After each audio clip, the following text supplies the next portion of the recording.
contain content parents may find unsuitable for children. Viewer discretion is advised. Hey everybody, it's Hunger again, and welcome to another Brawlhalla stream. We are getting started pretty late, and I do apologize about that. I had a relatively busy day. I woke up late because I stayed up late last night, and then I went over to my sister's store and did some calls for her, and then I ended up picking up the newest volume of my favorite light novel series while I was up there. And so I've spent the last several hours since then reading. And so I got a call from Siege asking when I was streaming and realized how late it was, so here I am. Yep, Noah is here. Your boy Noah. Welcome, welcome. Glad to have you. Let me go ahead. Nice. Landed Walk is here. Hello. How's it going? Let me go ahead and get myself connected to my voice chat in my Discord server here. Come in, you royal boob!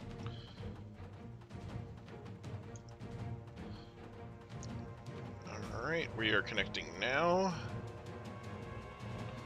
This is a waiting endpoint. I don't think I've ever had that message before. Hang on. Is this not going to work?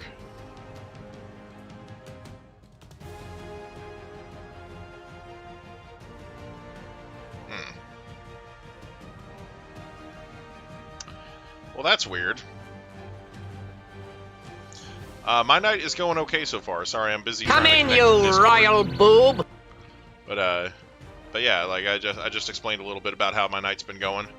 It's been pretty cool. The new volume I was reading is really awesome. It legit kind of hurt to tear myself away, honestly.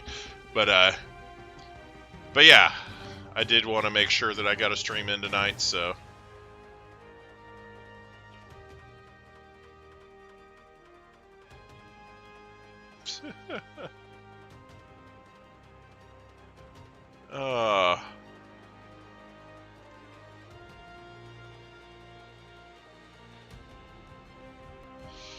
Oh man.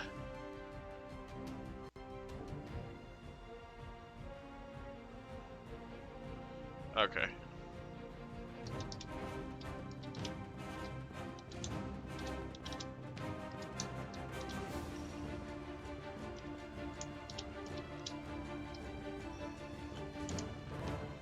All right. Ah, you're playing Madden. Okay.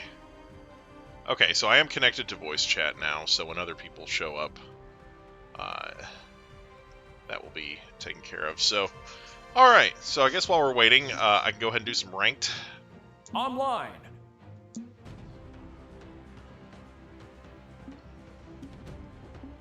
I'm sure we'll have people that want to beat me before too often, or before too long. Excuse me. Yo, what up? Hey, how's it going? Good. Orion. Alright. So we got Landed Walk here in chat. Loading up Brawlhalla right now. Okay, you're gonna play with us, okay. Alright, so I can go ahead and start up a custom room then. Custom. This is Brawlhalla. It is a free-to-play fighting game. It is available on the Switch, as well as several other platforms. And it has cross-platform play. So, our room code for this evening... I'll BRB. Okay.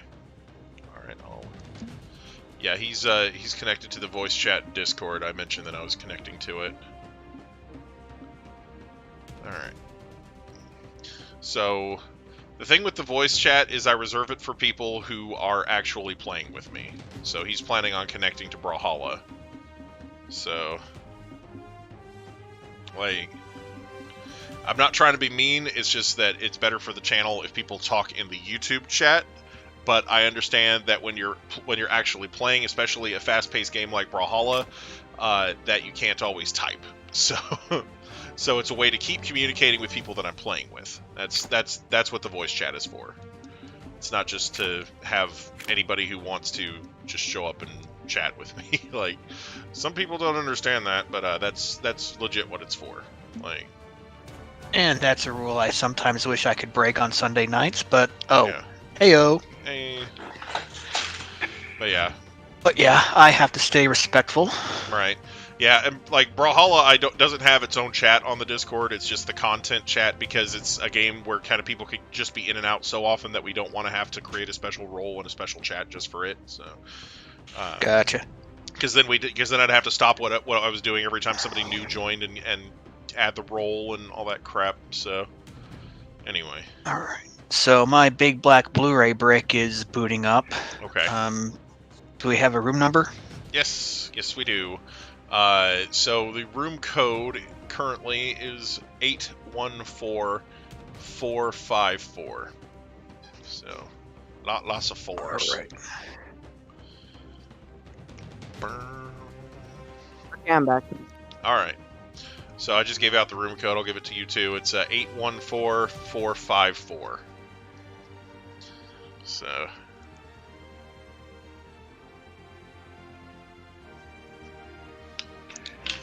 Alright. It's a new voice, It's new Landed player. Walk.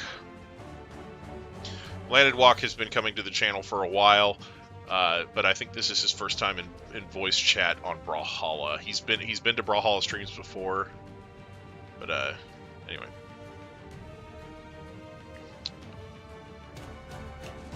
So I finally went to the Urban Dictionary to figure out what the heck base means. I mean, I've been here one other time, but it was Yeah. really late, so I couldn't talk. Right, So I was just right. listening. Yeah, that's understandable because I do stream really late sometimes, especially with my younger viewers. They have family members that they have to consider. So, okay. All right. So everybody in? Orion. There's a "that's what she said" joke there somewhere. You can talk in Discord as long as you're playing. I don't want people just randomly jumping into chat for no reason. Like if you just want to chat with me like for shits and giggles, then you can do it in the YouTube chat. Like but yeah, I do have a Discord chat that is specifically for content that I'm using right now. So. The only reason I'm here is so I can talk with you guys. Yeah. And also, a reason to keep an eye on my brother in the voice chat. Souls is here to set a bad 2, example for 1, everybody. Okay. brawl. Make sure that he doesn't say anything stupid. Well, he's not here yet. Because he tends to do that often. He does. Yeah. But yeah, I mean, if you do want to talk to me outside of the stream, you can certainly message me privately. You know, and I'll try to make some time for you if I can. I can't really promise anything because my schedule is usually very busy. But, oh God!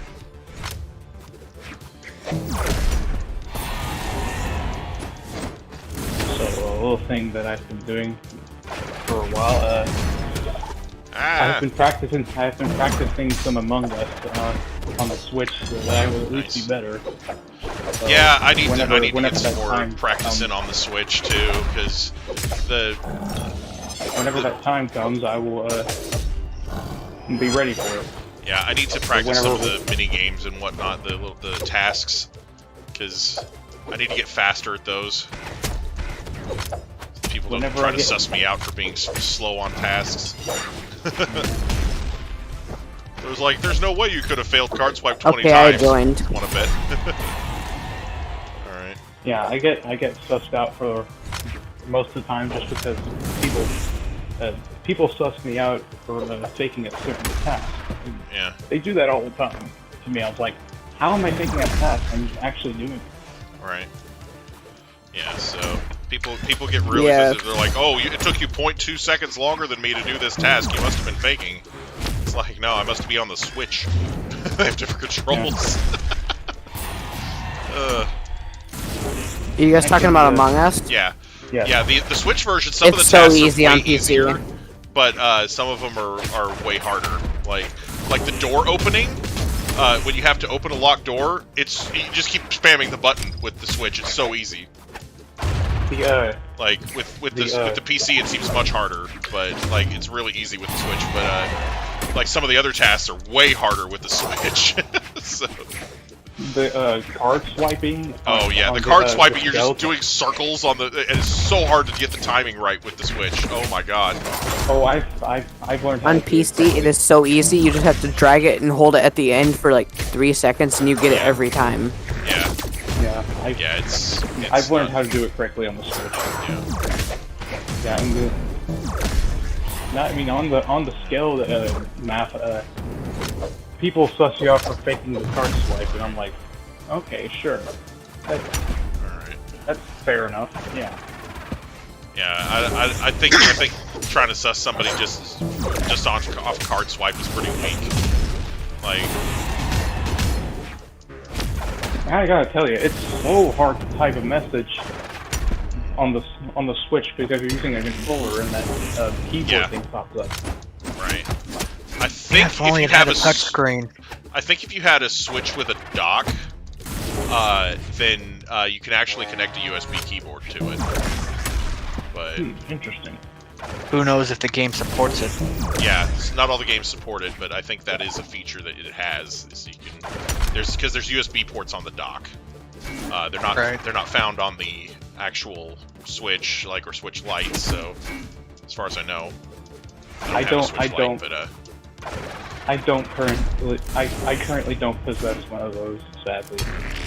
Conceivably, you could use a USB-C to standard adapter in handheld mode.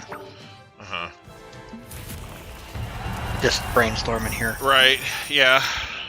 But yeah. I mean, Orion.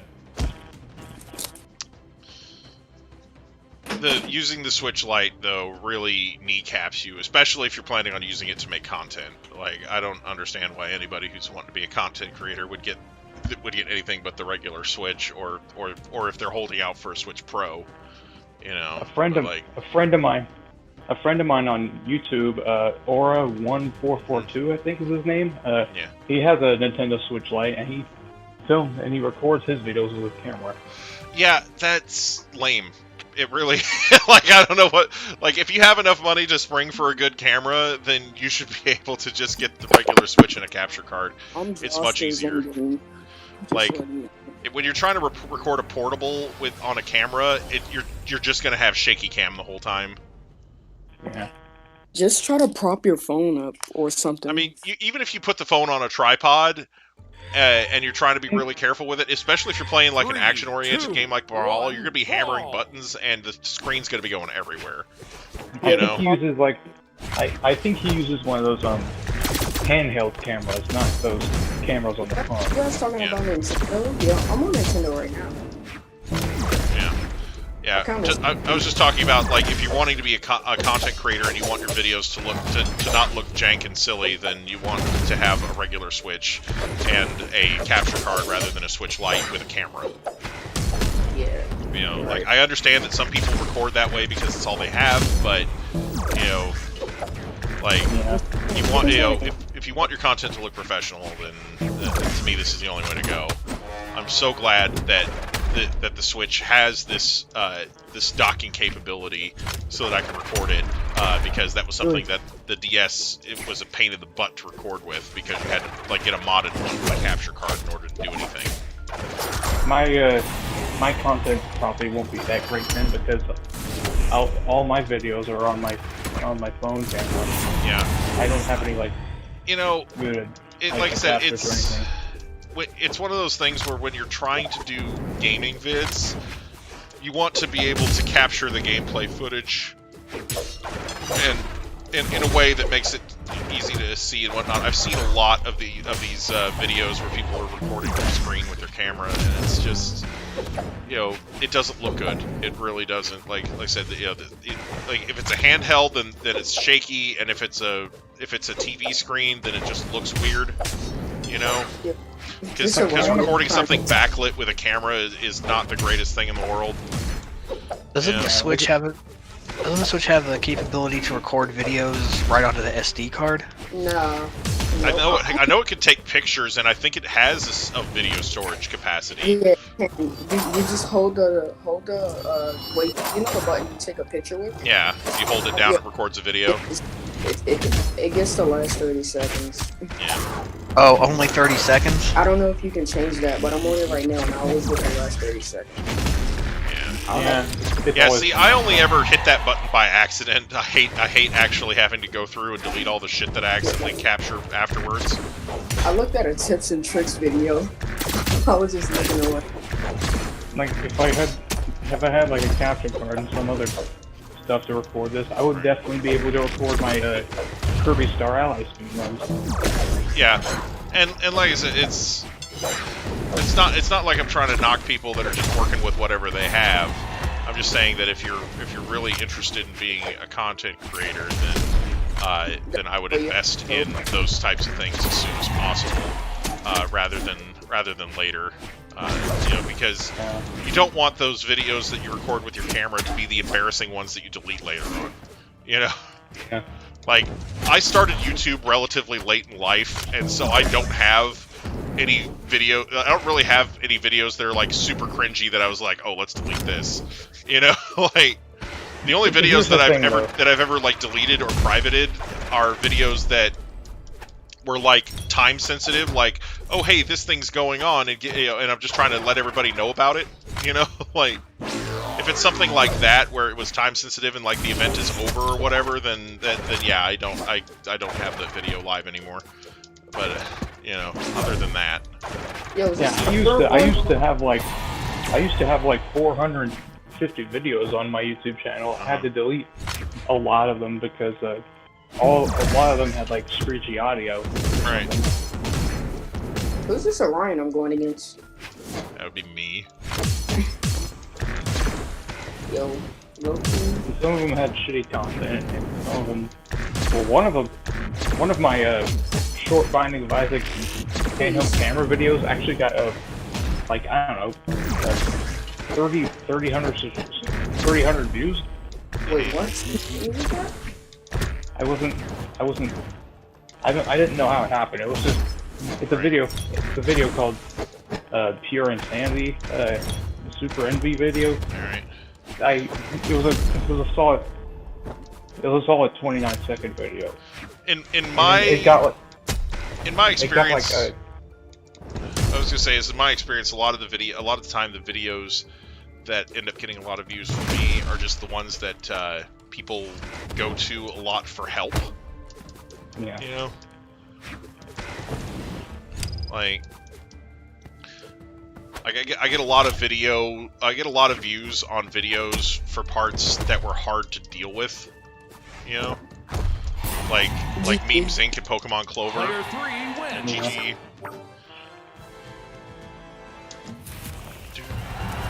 I know I got multiple. Oh, that's all I got. Okay. I'm gonna use somebody else. I went to go look for your Kirby Superstar videos, and I think the Meta Knight's Revenge video was a good one. Yeah. I know a good way. You know how like you can get clips on your Switch, right? You can take a clip on your Switch, and you know how you can take your Switch out the dock. You take it off the dock, you set up a tripod, try to get your Switch like set right.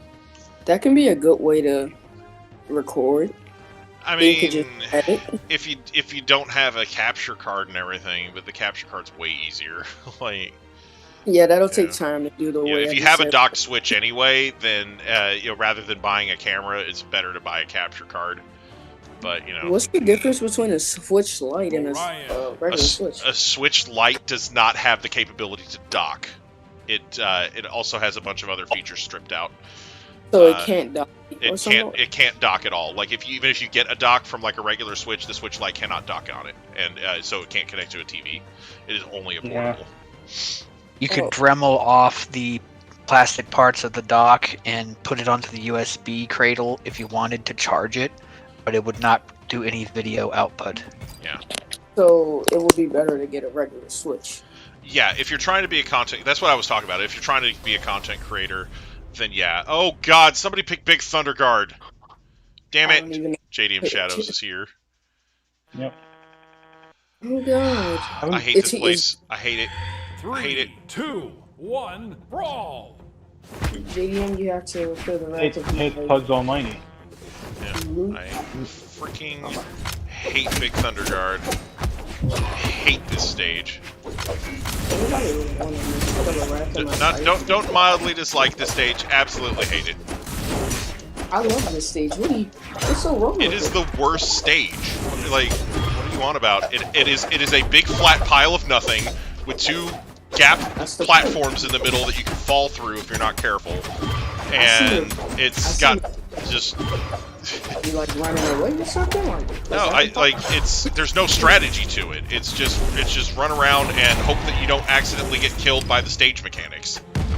Like, it's absolutely deplorable as a stage. And there's plenty of other stages that are just a big stupid platform too. So it's not like it's not like if you got rid of it there'd be anything missing. I just did the story so harsh. Like, that was disrespectful. What I did. But yeah. Like, I absolutely hate this stage. It's really just the worst. Like, Hunger, you're always saying that the way to get better at games is to play against people who are better than you. Yeah. I'd say another way to get better at a game is to learn how to adapt to different environments within it. I mean, this character is better at this stage than the other characters that I use. Every time I'm about to kill this Wu Shang with a 6, yes. I'm sorry if it's like on the 6th time and I just wanted to kill you. No. He's about to kill me. He barely missed. Oh my god. Anybody trying to get grabbed? Come here. What? What I was talking about right there. I accidentally went through the stupid floor. No, I just got poked by the tip and I'm not dead. No homo. I don't know how I'm gonna There we go. This is why I use Artemis. I'm gonna save you. I thought I was gonna save this for her, but I just got myself in a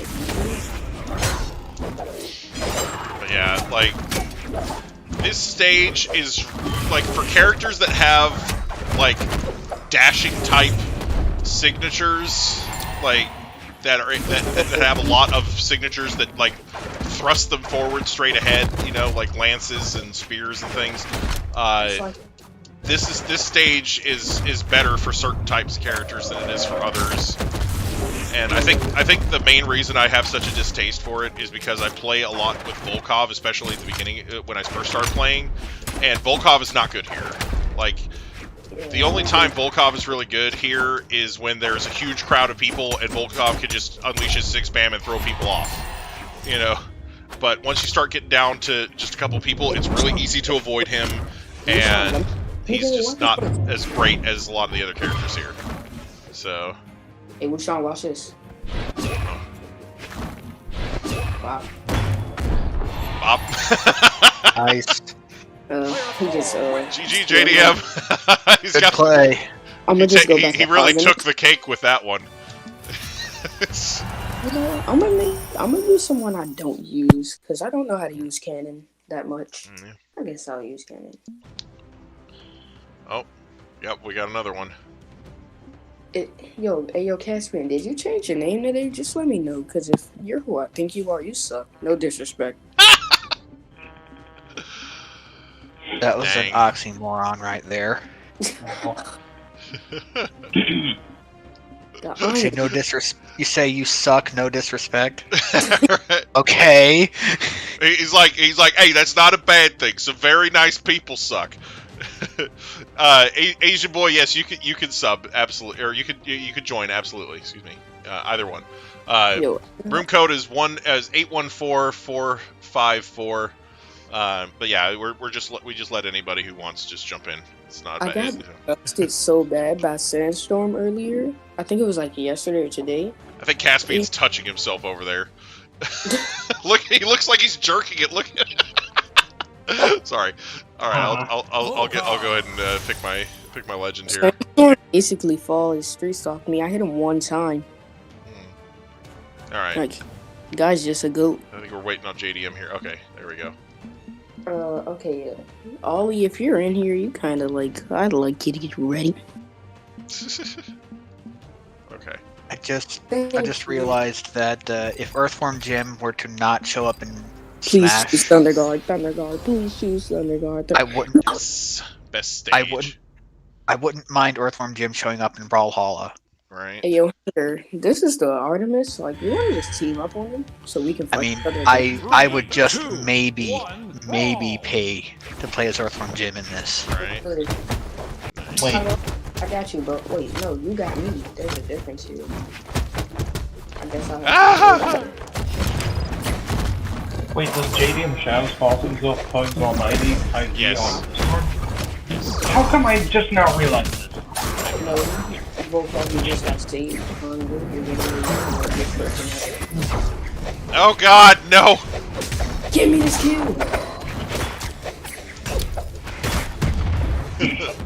Just throwing bombs into the crowd. Oh God! Hunger, I love you. It's all right. I survived. Hunger, I love you. You're still gonna die with me? No, I don't want to die. I want to be over here. It's another day. Caspian is your savior. Alright, here we go. Hunger can't die. Not until the YouTube servers go down. Yeah, these guys are saving each other. I think they're like... Oh God! I died. It was terrible. Yo, that Val just slapped that kid. So disrespectful. Bruh. If that was Hunger, then he didn't slap him. Let's just keep the band here. I'm the Black Volkov. I hope he didn't get snapped by that guy, that Val. That smooth criminal. I'm not snapped about it. Trying not to get hit by or struck by any smooth criminals today. I'm trying to save the freestock here, and you guys are like being uncivilized human beings. No, I mean, weapon. Okay, Val, you were the focus. I'm not playing a human being right now, so I guess that's to be expected. That's powerful cat girls. Oh God! Whoever this is on combo, you're getting the target of the rest of the game. So, the rigid black person. Like what? Who is this? Who is Snowy? Oh, Snorkel.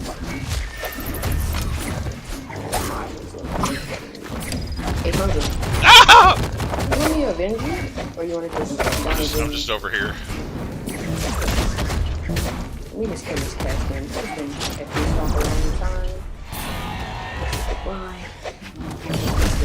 Ow! I finally died. Again. Oh God! I was trying to toot my own horn, but now it's gone. It's crazy. Stupid horn. Oh, this Val! I'm not the side combo.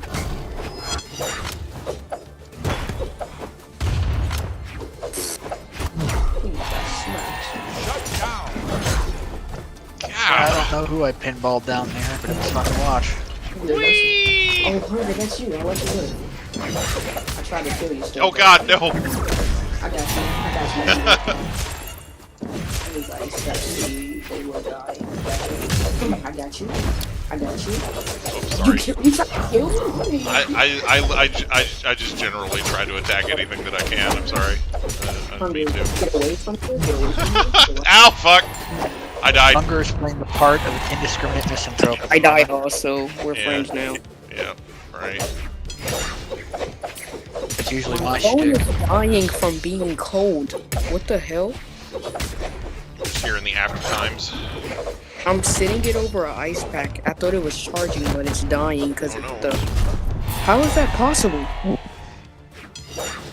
Yeah, if I get kicked out of the call, I'll be back soon. Okay. I'm on 4% somehow. Battle! My phone was dying from heat, so I said, let me go get an ice pack. And now, losing percentage. 4% battery? Yeah, I'm getting my computer. My birthday is in, well now 9 days. Nice. I don't, should I get a PC or should I get a laptop?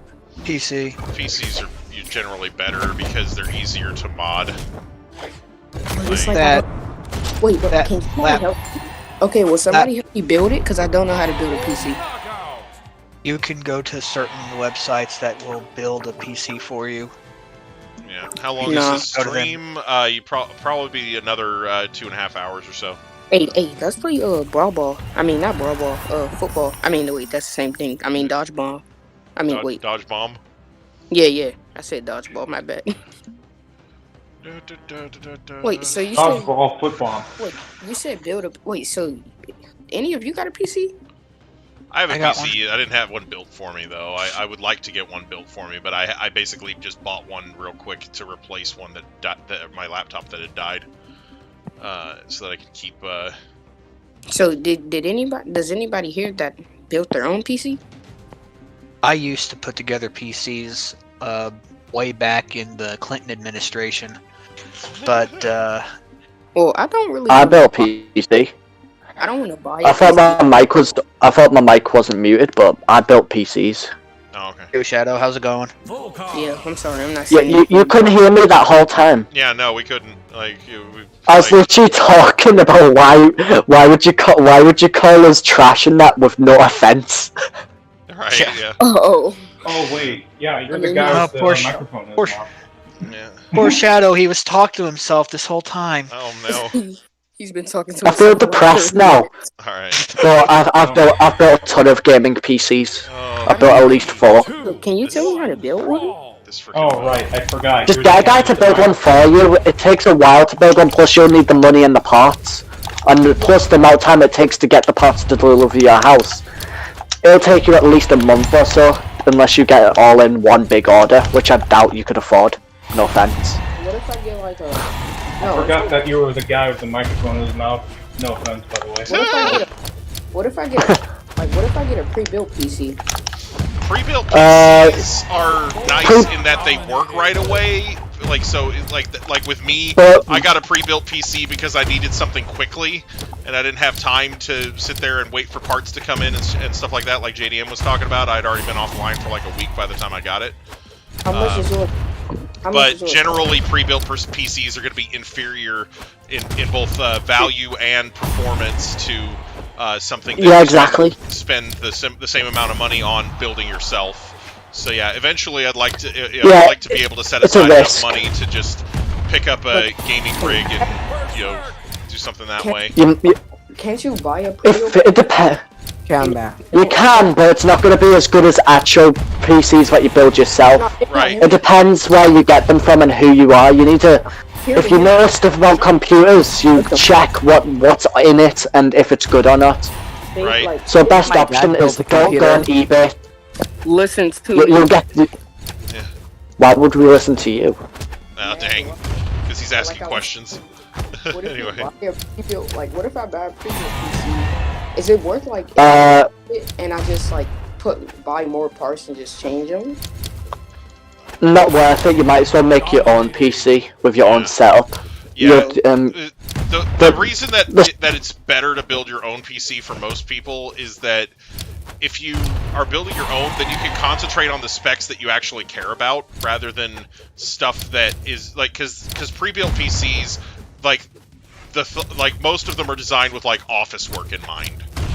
Yeah, and also the prices. Yeah, so even if it's supposedly a quote-unquote gaming rig that's a pre-built PC, a lot of the time it will still be inferior power and quality compared to something you build yourself for the same price. Basically, you're saying it's not going to build. Well, the way that they sell them is they want a profit from them, so they'll make a profit off you by putting it at a higher price. So you might as well make your own because you'll get it for cheaper and you'll get better quality stuff.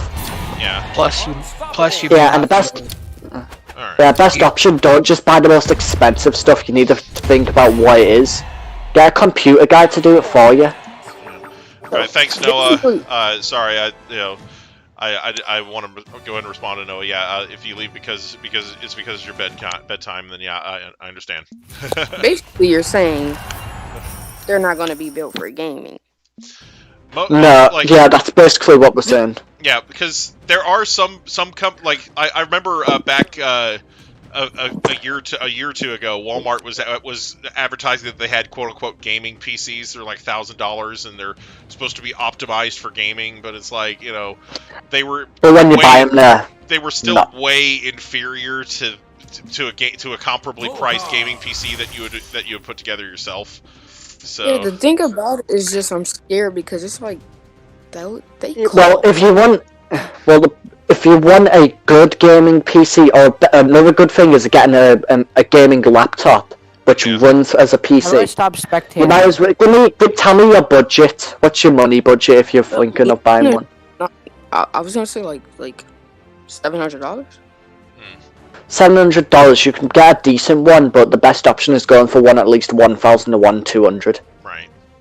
Because that's where you're gonna find ones that work. But yeah, if I find this I could probably find this. I know a guy that knows a guy that has a site that sells some good PCs. Awesome. Listen, it took me 7 months. Yeah, I know. I have a lot of contacts for different things, and a few of them contacts involving PC setups. Right. So like this guy's a proper pro in making PCs. It took me 7 and months. He gives me good deals. Okay, I'm gonna just shut up. Damn it, JDM. What? He's trying to. What did I do this time? He's trying to talk, and you keep talking over him every time he opens his mouth. This isn't my fault. It's his bedtime. Bro, your mic is mad loud. I know. No, he's got the microphone. That's the whole point. It's in his mouth. It's not even in my mouth. That's the funny thing. Broadcasting from the broadside of his face. All right. This is my mic at its lowest. It's the lowest. Dang. No, he's spectating. Are you trying to show me that it's highest? You need to move that mouth, that mic, like, 6 feet away from your mouth. It's on one volume and he's like literally. God, I bought this so I could scream at little kids on the mic and then play ear rape on it. Oh, I see. What did you expect? That's the whole point of it. It's a bloody $400 mic. This is the best thing I can do. I can buy a gaming laptop and just buy my keyboard and stuff, hook it up to a monitor that I have. Yeah. Laptops are not very durable. Right. Wait, why? I mean, I've got one that's like 10 years old, and it's a freaking miracle that it's been living that long. Also, partially the fact that I've switched over to using a tower quite some time ago. Right. Yo, we're getting sure, you're gonna have to catch one of these bombs to your noggin right quick, yo. I think the best part about laptops is that they're cheaper. So if you need something quickly and you have a low budget, then you can get a laptop. Yeah. But what if you find a good one that's cheap? Like, what if it's basically a PC, but it's just way cheaper, you know? Yeah. That's what I'm looking for right now. Literally, I got a link in that off one of my mates, and he has a PC link where you can get them for around 700 to 800. And this should work decently. You'll probably be able to download GTA and run it decently. As well as 5M as well. That's the best thing to have for it, so you can go to actual RPs. I'm trying to run Fortnite Brawlhalla. Yeah, like I'm trying to run Fortnite but with like 120 frames. Yeah. No offense, but if you're gonna stream Fortnite and play Fortnite on a PC, you might as well not get one. Because they have so many functions, and playing a game that you can play for free on an Xbox or PC, PS4, that kind of thing, you might as well play it on a regular gaming console and just buy a microphone and a mouse and just play it like that. Because it's not worth the amount of money if you're playing a game like that. You might as well play COD on a PC, that's better. Honestly, the other thing about PC, if you're planning on doing content using a PC and you're doing PC games like high end PC games, like stuff off of Steam, things like that, a lot of them will lag your system big time if you're using those along with your streaming software. So for PC gaming, ideally you would want to have a PC that you use to play the game and another PC or laptop that you use to stream it.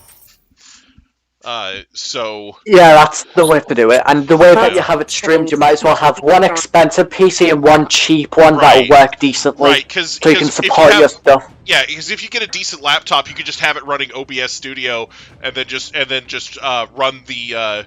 So I got a question. Was your reason of getting a PC was like just to stream? I have bought a PC just to stream with because I had a laptop that I was using for streaming and it crapped out on me. So yeah, I bought a expensive laptop for stream, but I have a PC downstairs that I use for whatever I need my own purchases. Hungry K. No problem. Depending on what. See you later tomorrow. All right, later. Oh. I was going to say depending on what. No problem. Thanks. Likewise. Depending on what graphics card you have, you may be able to record certain games using software included with your 3090 Super. With the included with your graphics card, because every time I boot up certain games, the little thing pops up in my display saying, "Hey, you want to record what you just did? Press Control plus whatever and start the recording." So you may want to look into that to counteract whatever problem you're having when you're trying to record certain games for your streams. Yeah, like I think like so far the only one that I've actually had that problem with is I Love You, Colonel Sanders. But because of that, I've been kind of steering clear of I Love You, Colonel Sanders lags even when I'm not streaming and I'm just recording. So I have to play some games because it sounds like PCs aren't worth the money because sometimes they can just be ass and worse than some laptops in most cases. I mean, it depends. It really does. Yeah. Well, the best option is to just stick whatever you. What do you play? PS4, Xbox? I sold my PlayStation. Oh, I see. Nintendo. The best option is sell your PS, save up for a PS5, and get some good games with it and play it with that. It's the best option. Right. If you get a PC or a laptop with a capture card, then the PC specs don't have to be all that special if you're just capturing from a system. A PS5. Yeah, and the best option for the PS5 is you might as well spend the rest of your money because PS5s aren't that much compared to PCs. You might as well get enough to get a nice 4K TV. People are selling PS5s for $1,000. Right now, because there's a shortage. You do know that's most of the time they're scams. That's scalpers and scams. But you know how hard it is to get one. They'll literally, if you look online, they'll probably see a 24K gold PS5 gold for 25,000. It's fake. It's just a picture.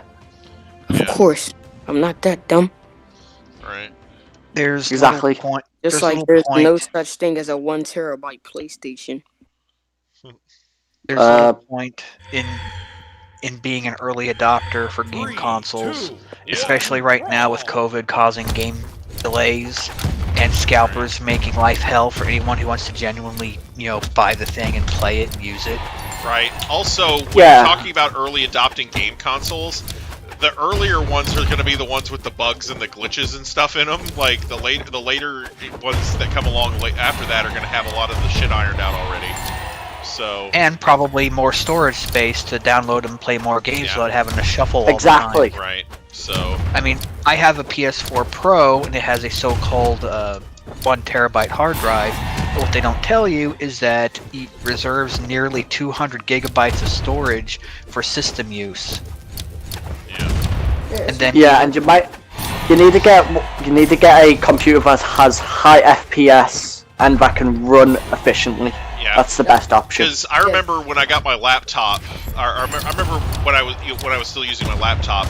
I got my HD capture for the and started trying to use it with the Switch, and there were certain fast-paced games that I couldn't play with it because there was a lag. Just a lag. Exactly. It's like it was this because the system was lagging even though it wasn't actually playing the game itself. I'll see. I just killed myself with that bomb.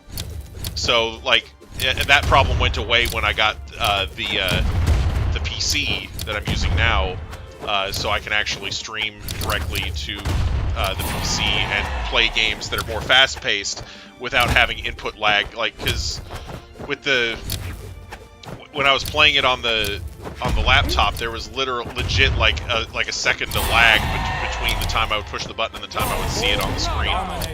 So, like, yeah, I couldn't best play option games. is just that PS.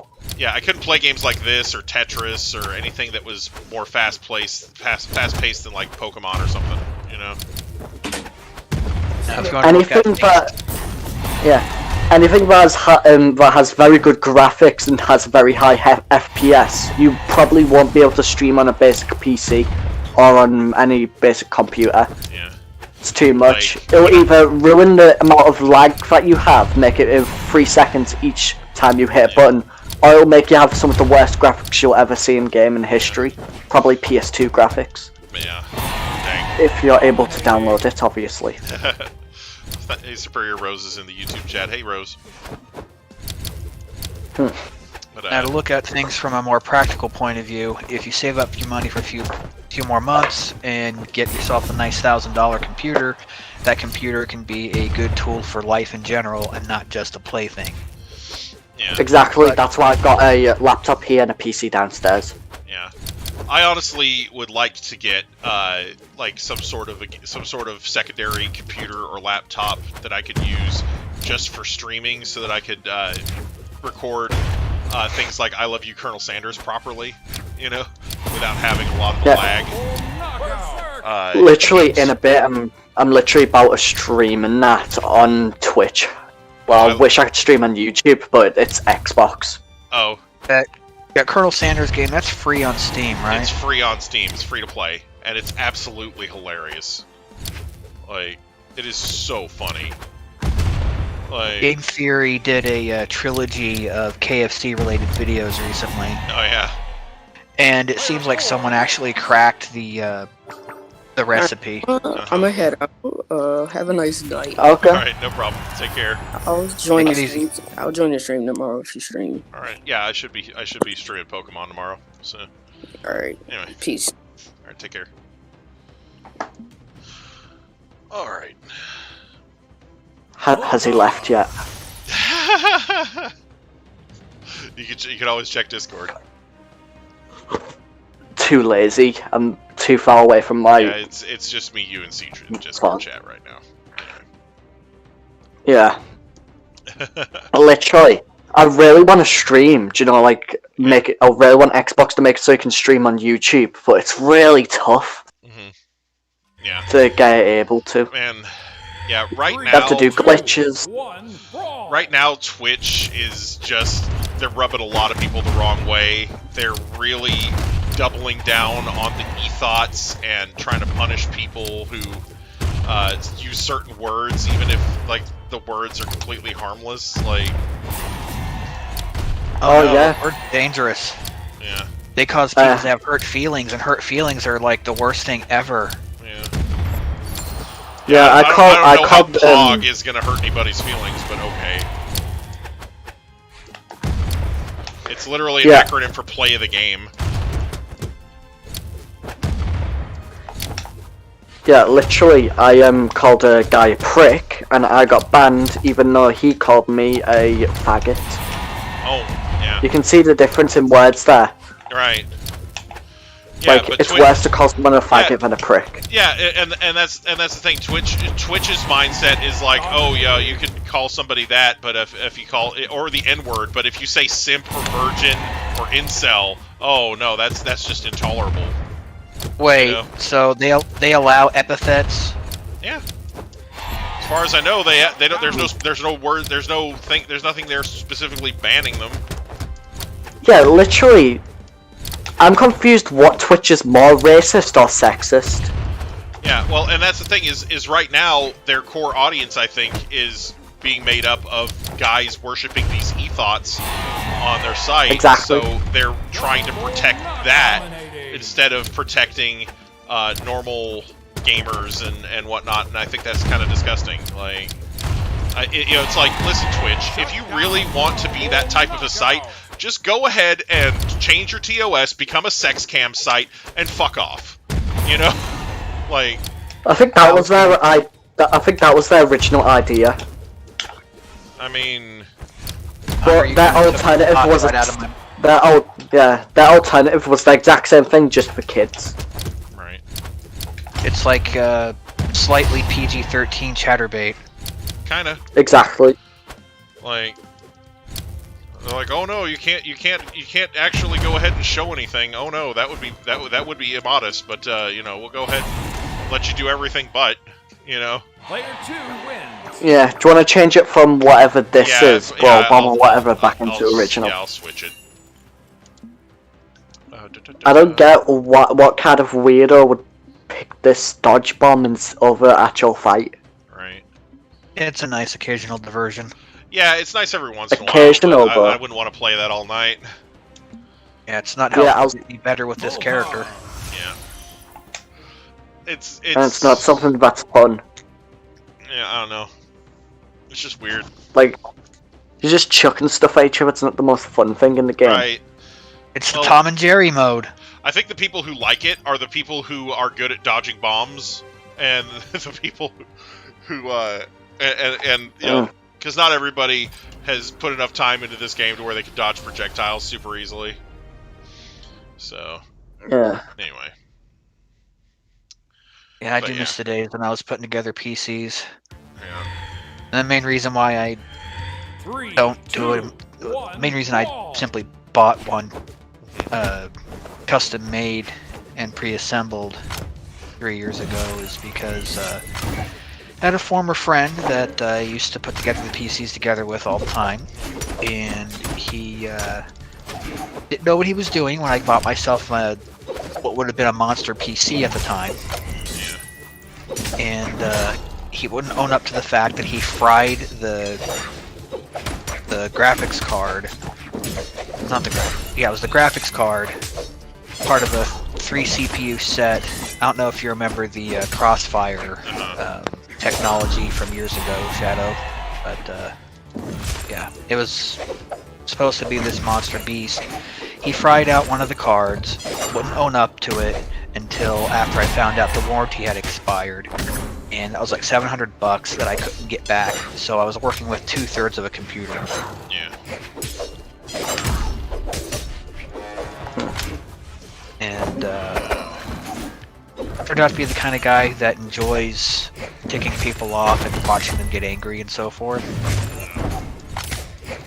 And eventually booted him out of my life for a number of offenses in a row.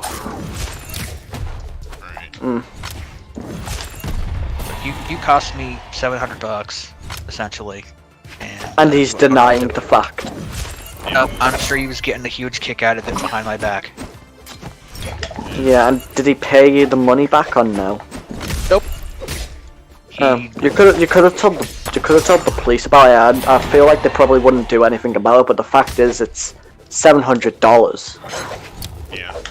And in that time, that's a lot of money. That's around. As far as legally, he would have had a better case if he was like paying him to do it or something, or if they had like some sort of implied contract or something. But yeah, since it was just a couple of friends putting a PC together, they're probably like, yeah, there wasn't like anything that he could do legally to recoup those losses.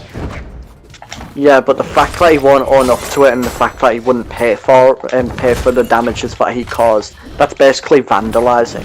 Right. Which you can still get done for that no matter what.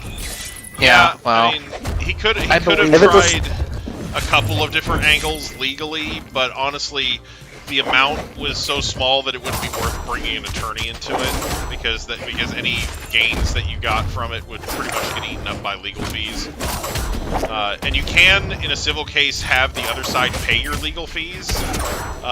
So if they refuse to settle, and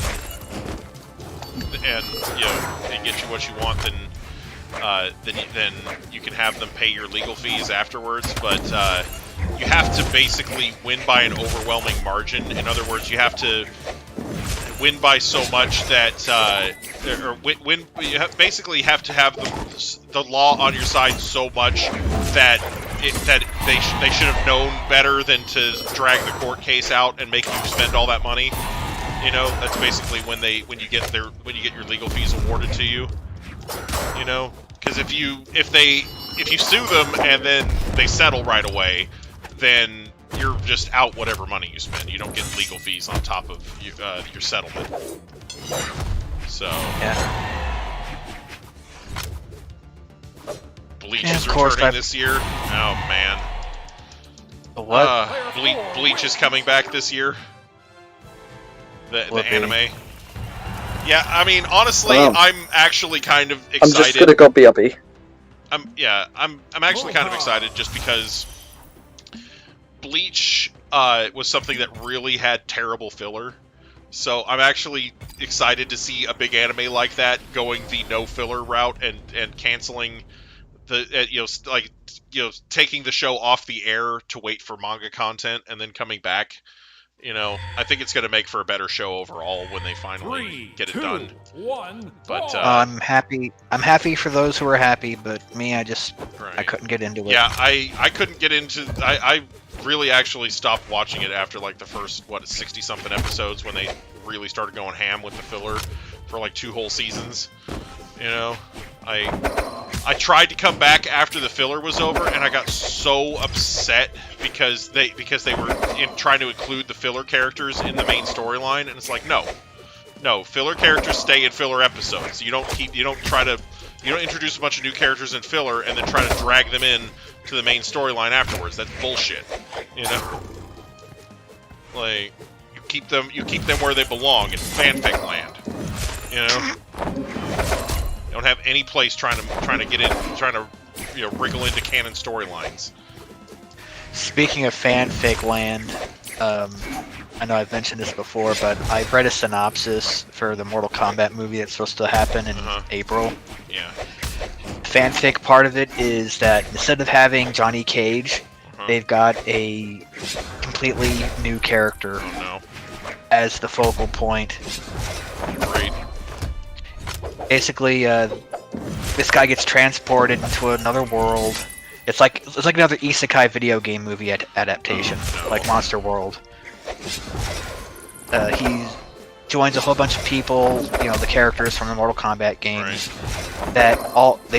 He shares this unique tattoo that is obviously the dragon symbol. And that's why they've all been selected to participate in the tournament to save Earth, yada yada yada. They've been branded. I see. Yeah. So it just reeks of cheap fanfic. Yeah. Nice. That's powerful fanfic. 20-something years. That's what and that's what a lot of these Hollywood that's what a lot of these Hollywood adaptations boil down to. It's just which fanfic got into the hands of greedy executives. Yeah. It's just sad, On the flip side, I know that Paul W.S. Anderson, to be precise, he did his best with the first Resident Evil movie, and he was busy with something else for the second one. And then, like the rest of them, he didn't get any real information from Capcom about where they were going with their story, so he just kind of took a left turn and kept on going. Right. And the series just evolved into half-decent popcorn munching material. Yeah. Starring his wife. Yeah. Job security. Yeah. Am I right? Nepotism.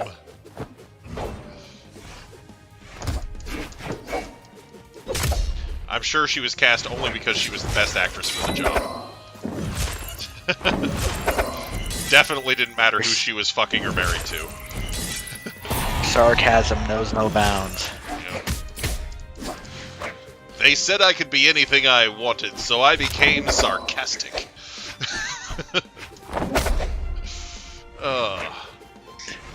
You're gonna tell me about why you want to know, otherwise I'm gonna start getting sarcastic. Right. Classic no! line. Better than pro wrestling. Oh god. No! Oh. I was just forcibly driven into the hole.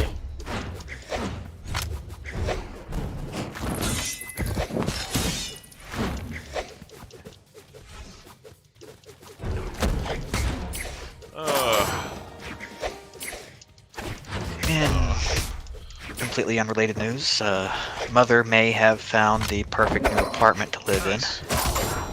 It's going to be a massive downsize if she gets it. Right. Which means she doesn't need a ton of space, though. She can barely move. know? Yeah, she's getting to that point. You know, like, I'm not trying to be mean. I'm just saying. Oh no, you're.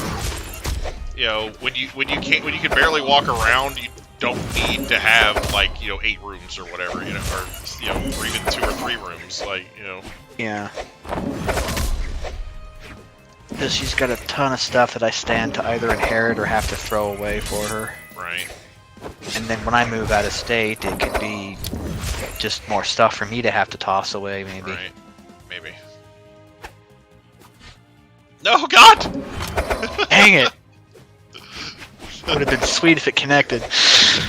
Trying the pinball wizard play over there. Yeet.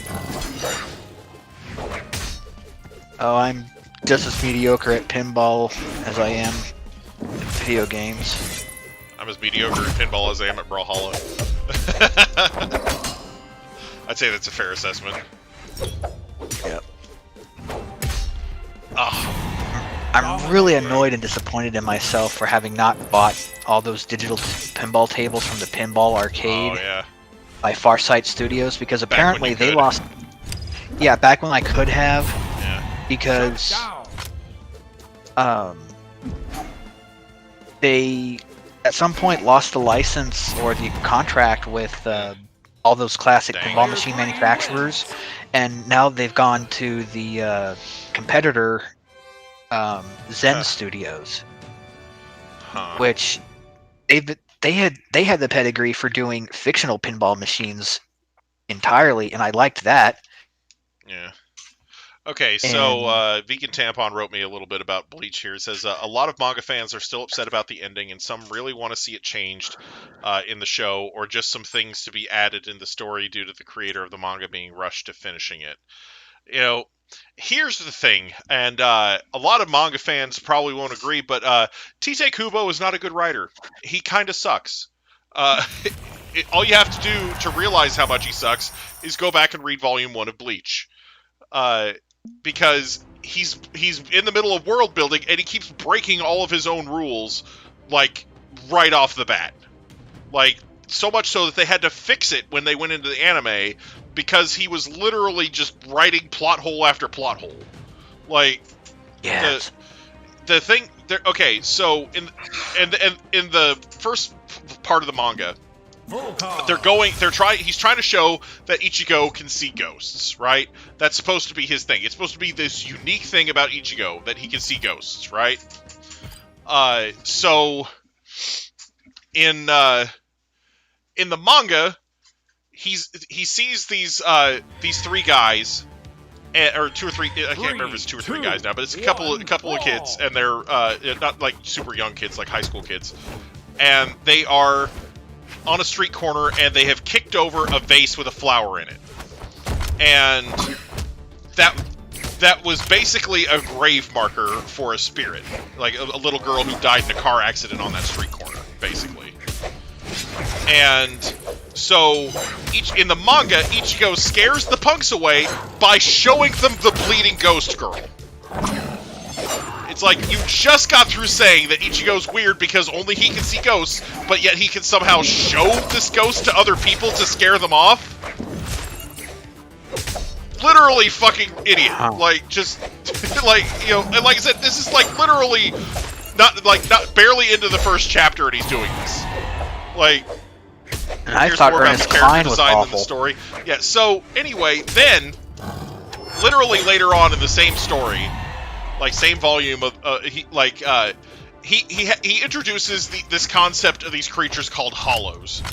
And hollows are evil spirits that try and kill the living, but they are more attracted to people with high spiritual energy, or in other words, people who can see them.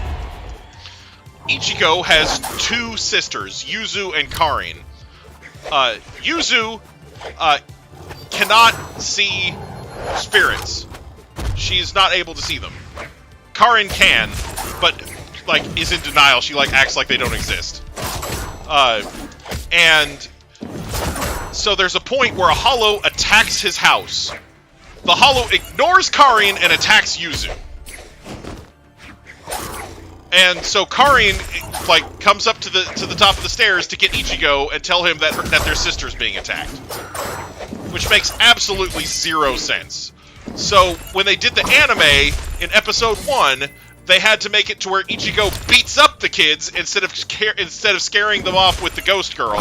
And then when his sisters get attacked, they had to change it to where the other sister is the one being attacked, and the one that can't see ghosts comes up to tell Ichigo something's wrong. You know?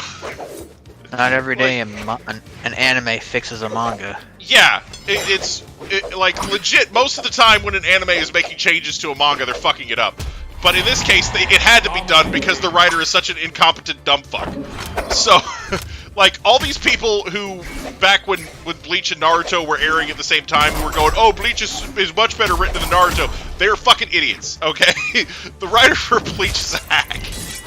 Alright? He's not good. Yeah, it's... The thing is, he does have some very cool plot points in there,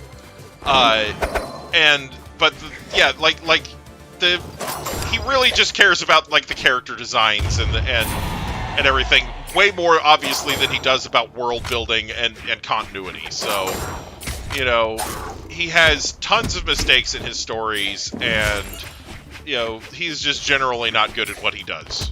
You know, I'm glad that he got a good hit with Bleach and was able to keep it going for a while. But yeah, he's definitely not my favorite mangaka. I know it's kind of a scathing opinion to have, but you know, hey, he got a professionally published manga, which is more than I've done. You know, so what do I know?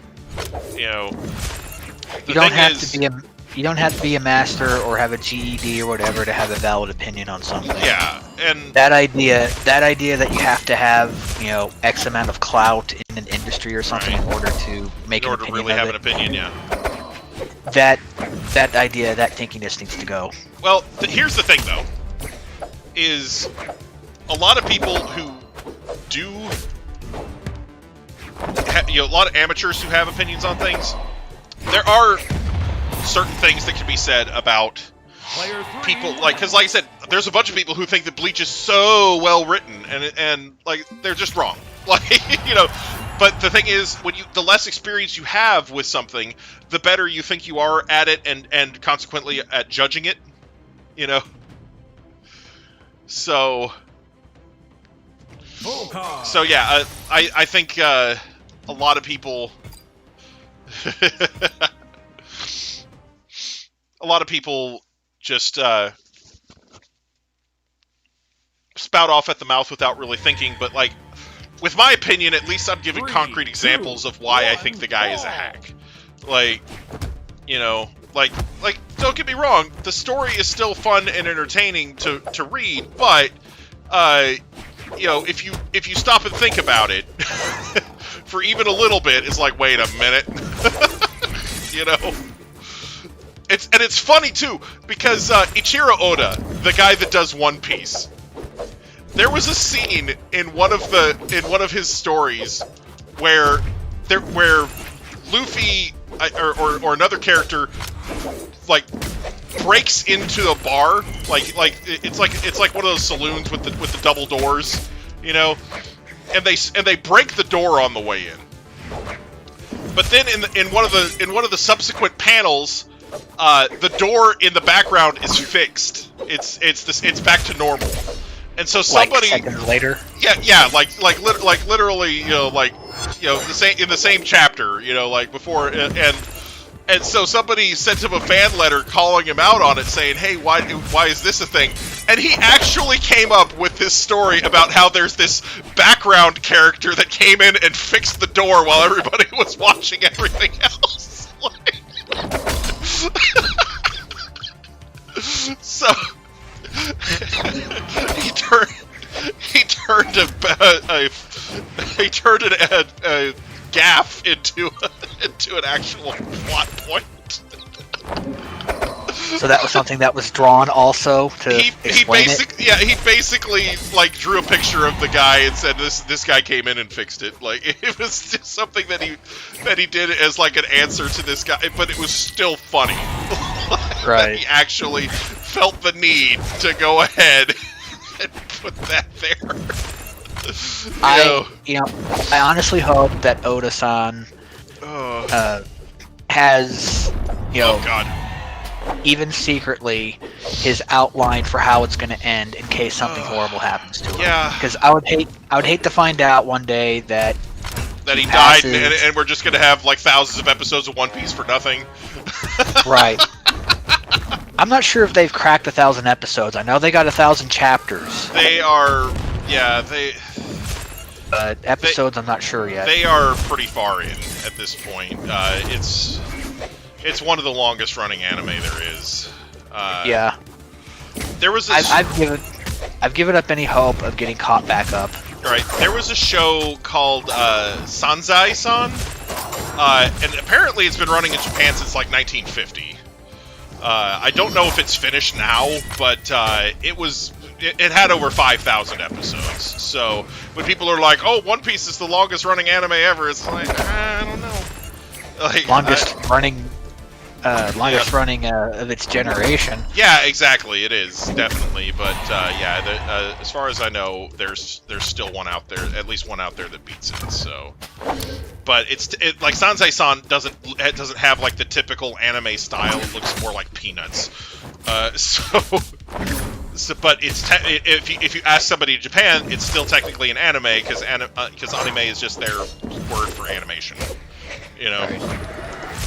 So if you ask somebody in anime if Avatar: The Last Airbender was an anime, they'd be like, yeah, of course. What are you talking about? They would probably be confused by the question, because it's animated, therefore it's anime. But so in the most literal sense of the word, anything animated is anime. But of course, most people over here think of it as things that are produced in Japan or that share that same style. Well, I would say anime is anything that's of higher quality, that has more of a, I don't know. Because is there like a collegiate dictionary definition for anime? Like I said, it's literally just the Japanese word for it. It's also the French word. So there's actually a bunch of French shows that have that same style too. Shut down. Eat.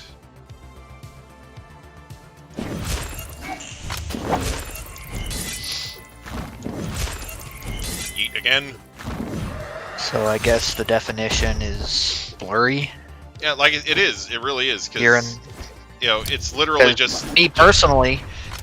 If an animated product has a certain level of quality, artistry, and high-level writing and intelligence behind it, then I would consider it anime. Yeah. Even if it's a little more childish, say Avatar: The Last Airbender, like you said. I would consider that and Korra, as little as I'd like to follow up, I would consider them both to be American anime. Right. Same thing with Flux. Yeah, I don't think that you necessarily have to be Japanese or producing the series in Japan to be considered anime, because there's a lot of Western animation that was technically produced in Japan, and we don't call freaking Inspector Gadget and Muppet Babies anime, even though Toei Animation helped with Muppet Babies and and I'm not saying that those didn't have some decent animation at times, but I think that entire first season of Ninja Turtles was done by an anime studio. Yeah, well, and like Sunbow, which was a Japanese studio, they helped out with Transformers the movie. That doesn't necessarily mean that Transformers is anime, although there are Transformers anime out there. And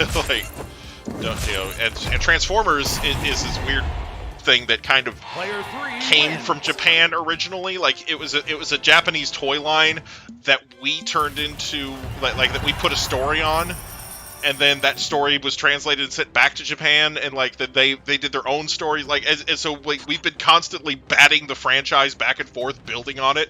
Like it's really kind of amazing. What we call Transformers G1 came from like 3 different toy lines, didn't it?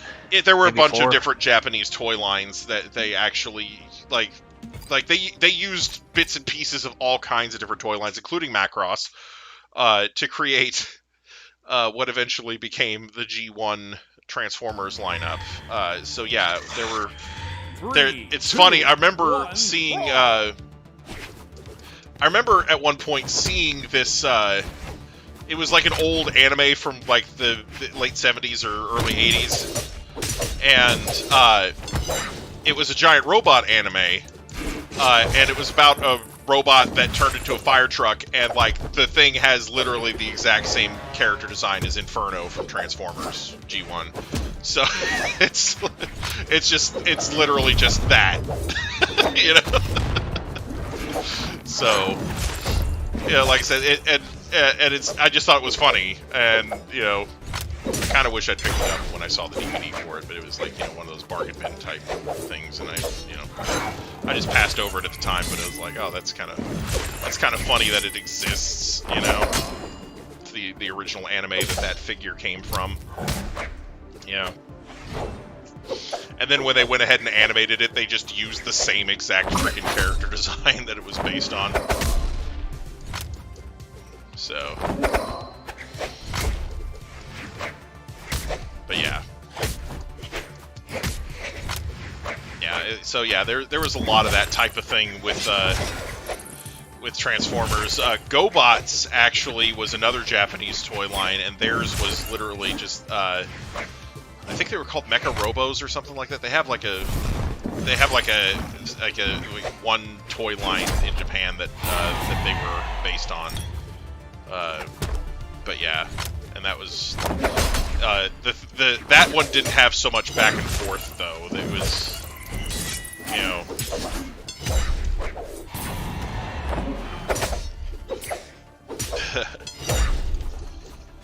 But yeah.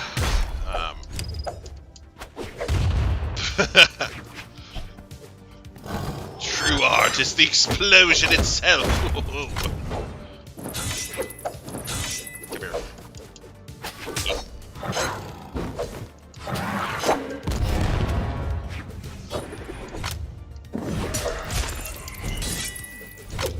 Hey. Oh shit. I was looking at chat. I was looking at chat and wasn't looking where I was going, and I died. I was trying to say hi to Marquez. How's it going? Seeing the shadows just kind of disappeared. Yeah, he said he would be back, but I don't know where he's at. Oh. Yeah, he said he was going to be back when he excused himself, I think. He said BRB. Oh, God! Guess I was either not paying attention or simply forgot. Yeah.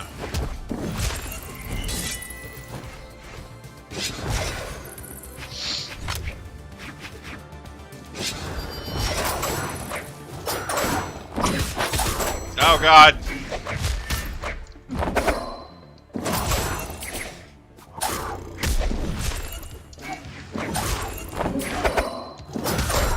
No!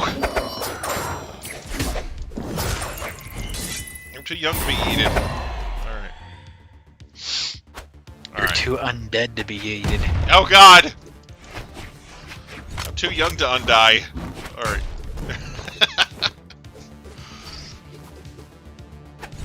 Oh, God!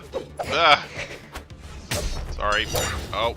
Oh. Yep. Nope. Nope. Nope. Nope. Nope. Yes. Oh, God! No. No. No. No. No. Ah! No!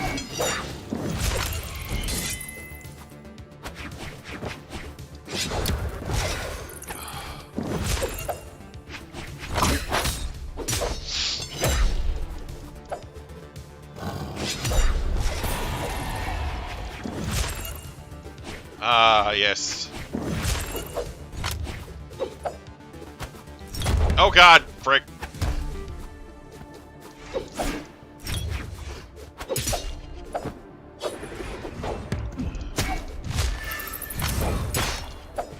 Sorry, Caspian, not trying to team up on you or anything, but, big bands, Dre, hey. Now I can safely read the chat. Maybe not for whole long.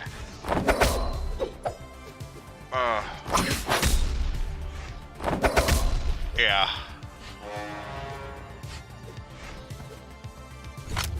Yeah.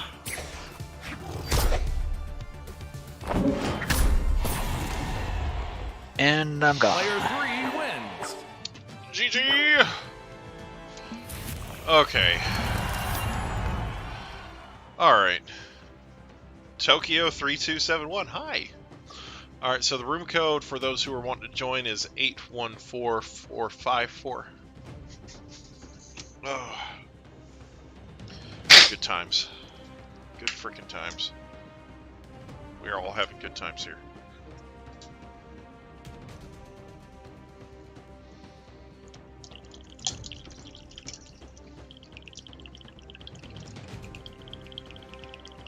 Alright. There we go. Sweet. Volkov. I guess I'm picking Volkov again. Why not?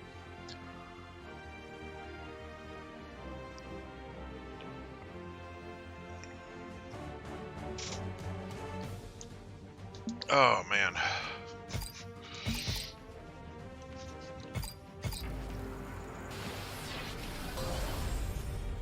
Big Lost Labyrinth. Oh, no.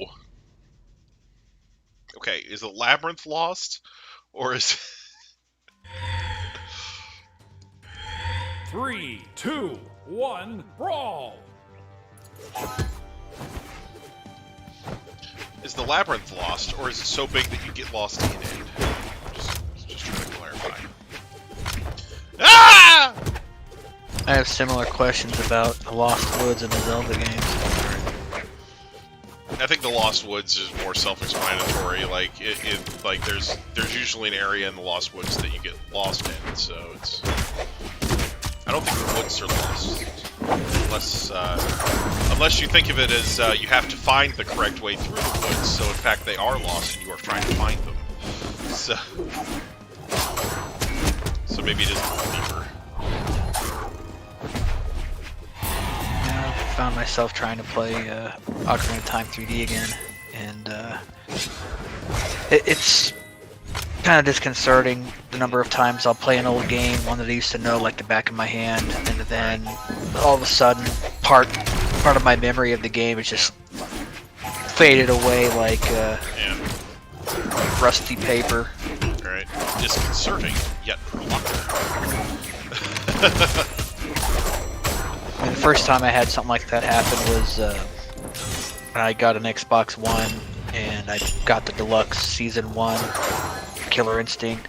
I booted up the original arcade Killer Instinct. I'm like, okay, now I can finally do all those advanced combos I memorized way back in high school, and holy crap, I forgot them. Yeah, right. I thought muscle memory would come to my rescue, but no. It's like, dang, I did just start ultra comboing again. What the heck? I used to love the ultra combos for that game back when I could pull them off. Started up a combo and like did a certain thing, and it would like just keep hitting them for 20 to 30 hits, and then when you finally sent the opponent flying, you go ultra, ultra, ultra. Yeah, and I didn't even use a strategy guide for that game. I learned that like all by myself. Yeah, shit was nice. Now, when it came to Killer Instinct 2, and they reworked the mechanics a bit, yeah, I used the little cheat card that came with the Nintendo 64 instruction booklet. Was KI2 on the 64? Huh? Was KI2 on the 64? They called it KI Gold. Oh, yeah. Now, rumor is that they had a near-complete version of Killer Instinct 2 for the Super Nintendo, but they never released it, or even hinted at it. Yeah. They never showed it. They also had a fully or nearly finished port of the Battletoads arcade game for the Game Boy. Honestly, we were talking a while back about what kind of arcade cabinets would be cool to own. I think, honestly, I don't know if there's ever been a fully realized arcade port of Killer Instinct, so that would be a cool one to get. What do you mean a fully realized arcade port? You mean arcade machine? Yeah, like the arcade machines of Killer Instinct, like the game that the home version that we got on the Super Nintendo was definitely not the same game. Oh like, yeah, they had to remove dump down shadow. A ton of shit. Yeah, the shadow moves. Well, not only that, but there were full motion video intros for all the characters that they had to cut. Yeah, when I was talking about the deluxe version of Killer Instinct Season 1 and Season 2 on Xbox One, those were full ports of the arcade machines. Oh, they were full ports of the arcade machines, not the game, the original games on the not the console. That's nice. Right. That's yeah. Cool. Yeah. Except they removed one of the video sequences, which can be understandable from the first one. Coming soon to your home in 1995, exclusively on Nintendo Ultra 64. They removed that one. Wow. And the miniature version of it that would be playing in the big screen in the background of Orchid's stage. Wow. And then this is probably because of the disc image that they had archived at Rare themselves being partially defective. But part of the background in Jago's stage, where it's supposed to be this beautiful, beautiful Tibetan sunset, the sunset portion is missing. Now the thing is, I had the game playable on an emulator, right. And my version of that game file worked perfectly. Yeah. So it's like I kind of wish I could have just emailed Rare or whoever at Microsoft is in charge to get them to fix that, but they never did. Right. So it's not a 100% perfect arcade port, but at least it's better than the SNES version. Oh yeah. Like 98%. But Killer Instinct cabinet was recently unveiled by Arcade 1-Up. Oh yeah? At the CES. That's pretty funny. Does it have the same problem with the ROM though? They just showed like the mock-up of the cabinet itself. So we haven't gotten any definitive on what the ROM inside is going to be like. Right. And on the XBLA or Xbox One ports, they integrated online play eventually, and they for Killer Instinct 1 they released they had both versions of the ROM essentially. There was one where there was an infinite glitch with Cinder that was ironed out among other things. There was like a 1.1 or 1.2. So you can choose between both of those versions, which is pretty rare when it comes to arcade ROM compilations and so forth. Extremely rare. Yeah. It's like when you get a Midway Arcade Classics compilation, they don't ever give you the option to play the version where the pterodactyl is actually unbeatable. But yeah. I don't know. I think it's interesting. But yeah, so many of the really classic arcade cabinets that at one time I would have been like, yeah, I'd be happy to own that cabinet, are now have perfect home versions. That's like, yeah, no reason to get a cabinet for this. But WrestleFest, I think, is the one that really stands out to me as there's just never been a home version that's satisfactory. So. I thought there wasn't ever a home version, period. They were planning on doing one. They announced it on the Xbox Live Arcade. But they were going to update it with new characters, so it's going to have like John Cena and shit in it. And yeah, it was a mobile, but no thanks.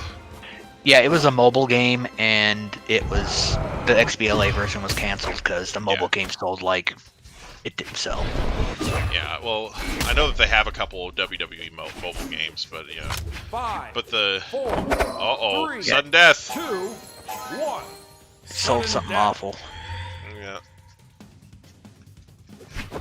All right. Yeah, there's this game called Retromania Wrestling that's supposed to be coming out soon.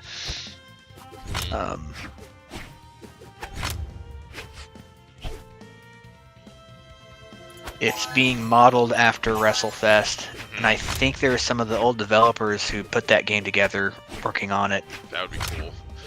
I think my favorite part about WrestleFest was the Royal Rumble mode, though. It had a really good Royal Rumble mode. Even that game had a Rumble mode? Yeah. WrestleFest had a Royal Rumble mode, and the thing that was really cool about it was when a new character would come in, it would do it would mimic the picture-in-picture thing that they used to do during actual Royal Rumbles, or they still do it, honestly. Where it would show them coming through the entryway on their way to the ring, you know. So it would have like the little picture-in-picture window pop up, and it would show the new character that was about to enter the fray coming down the aisle. It was unbearably cool. Like, for its time, it was mind-boggling. So. But yeah, it's really nice. I would be absolutely proud to have my own arcade cabinet of that. Once I get a place that has the space and everything. I don't know if I'd be able to do anything with it if I got one right now. So. Oh hey, I leveled up. Like not Volkov, no. I leveled up as a player. Yeah, me. Well, I should warn you, for as awesome as the arcade one-ups are, they're not very durable in the least. Right. Yeah, I know that they've had problems with the paint peeling off and stuff like that. They're a nice alternative for people who can't afford to get like a real cabinet or don't have the space for a real cabinet.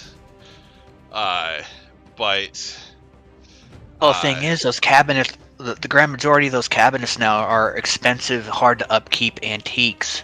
Yeah, exactly. And so they're like I said, they're a nice alternative for people who don't want to deal with those old cabinets is basically what I'm getting at.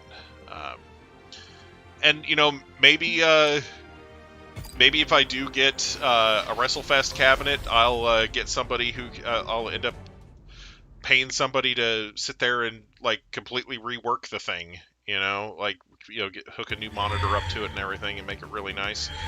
3, 2, 1, brawl. Good luck finding a CRT.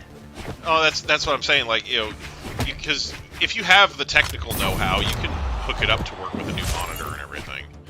Like, it's a pain in the butt. Like, that's why I would hire somebody to do it. But I certainly don't have that type of know-how. But if you have the pocketbook for it, it's something that you can get done.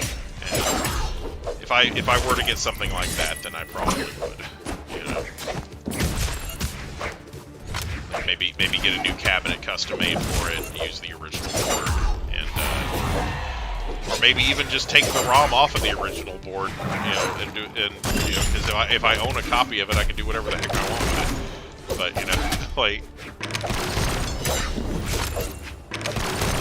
but I think it would be cool. A lot of people don't realize that about ROMs is that if you have you're allowed to do whatever you want with your own property. So if you want to, you can rip ROMs off of your own cartridges all you want. The problem comes legally when you try to distribute them, especially for money. Yeah. Like if you try, even if you're distributing for free, you're still potentially infringing on somebody's rights because you're usurping the market for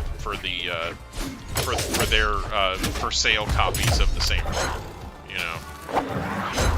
Even if the thing is no longer for sale, you can still run afoul of copyright. Yep. We've been here before. Yeah.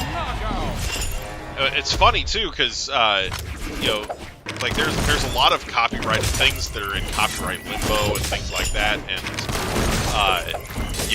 literally the only way to get them is either eBay or piracy. So.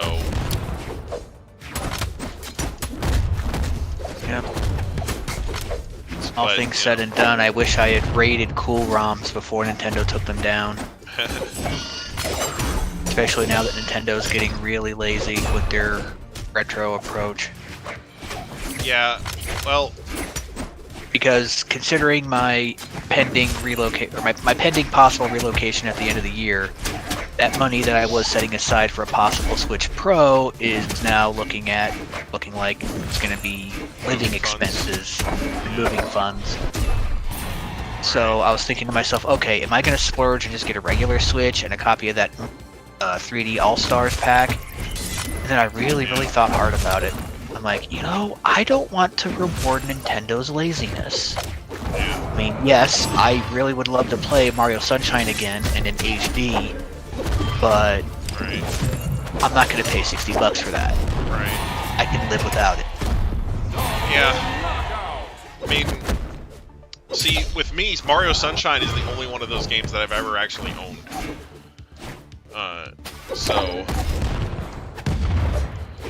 And I remember loaning you Mario 64 at one point. Yeah, I've played Mario 64. I know that, but as far as like with the games that were on that new 3D All-Stars thing, yeah, Mario Sunshine was the only one that I've ever actually owned, and I still own it. Still have it. We'll probably play that on Playing Old Games Badly at some point, especially now that I have the GameCube hooked up to the computer. Yeah. I've already gotten through all the Nintendo 64 games that I was going to do, so, or at least for now. I won't rule out playing games that people send me or anything like that, but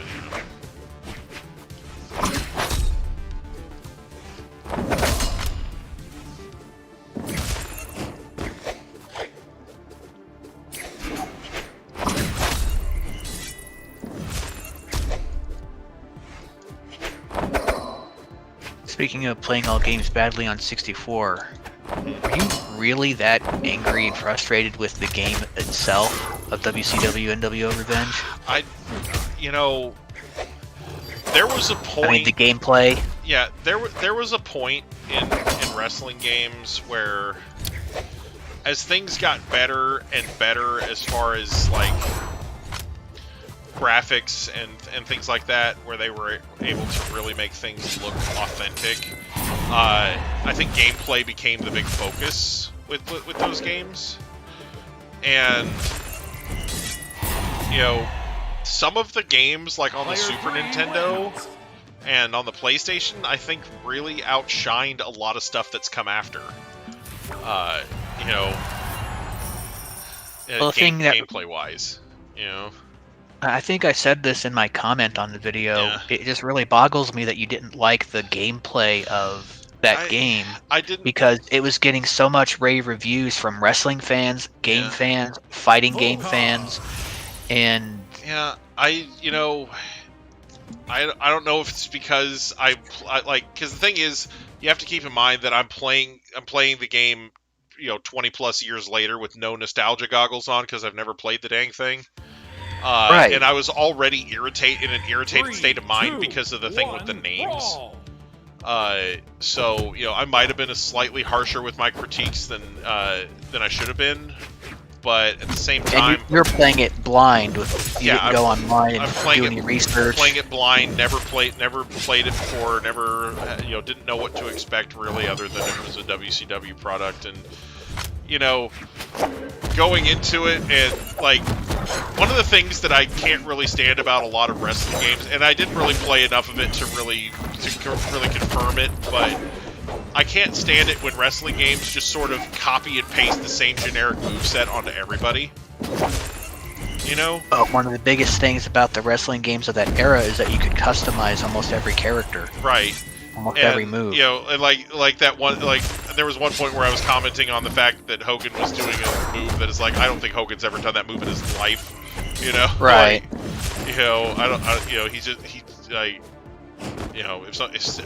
If somebody could find me a clip of him doing that, I'd love to watch it.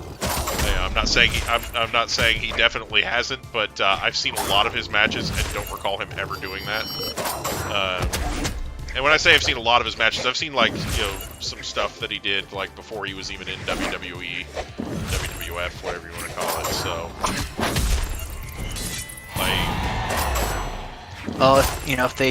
if they made the game that darn realistic and limited the characters to put only the most popular moves they use, then they will be very good games. I'm not saying that they needed to limit the gameplay. I think that just be more realistic with it. You know,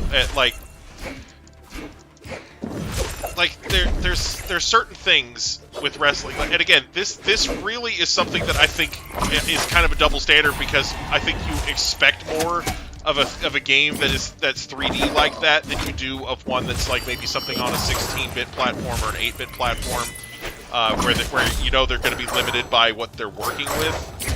But as the capabilities of the console improve, I think the bar just keeps moving higher, and you're going to accept a lot less of the garbage that kind of comes along with it. Like, personally, I would like to see in some of these wrestling games like a system where, you know, they're like the characters have like a strength rating, and if their strength rating isn't above a certain amount, then they can't lift people over a certain weight.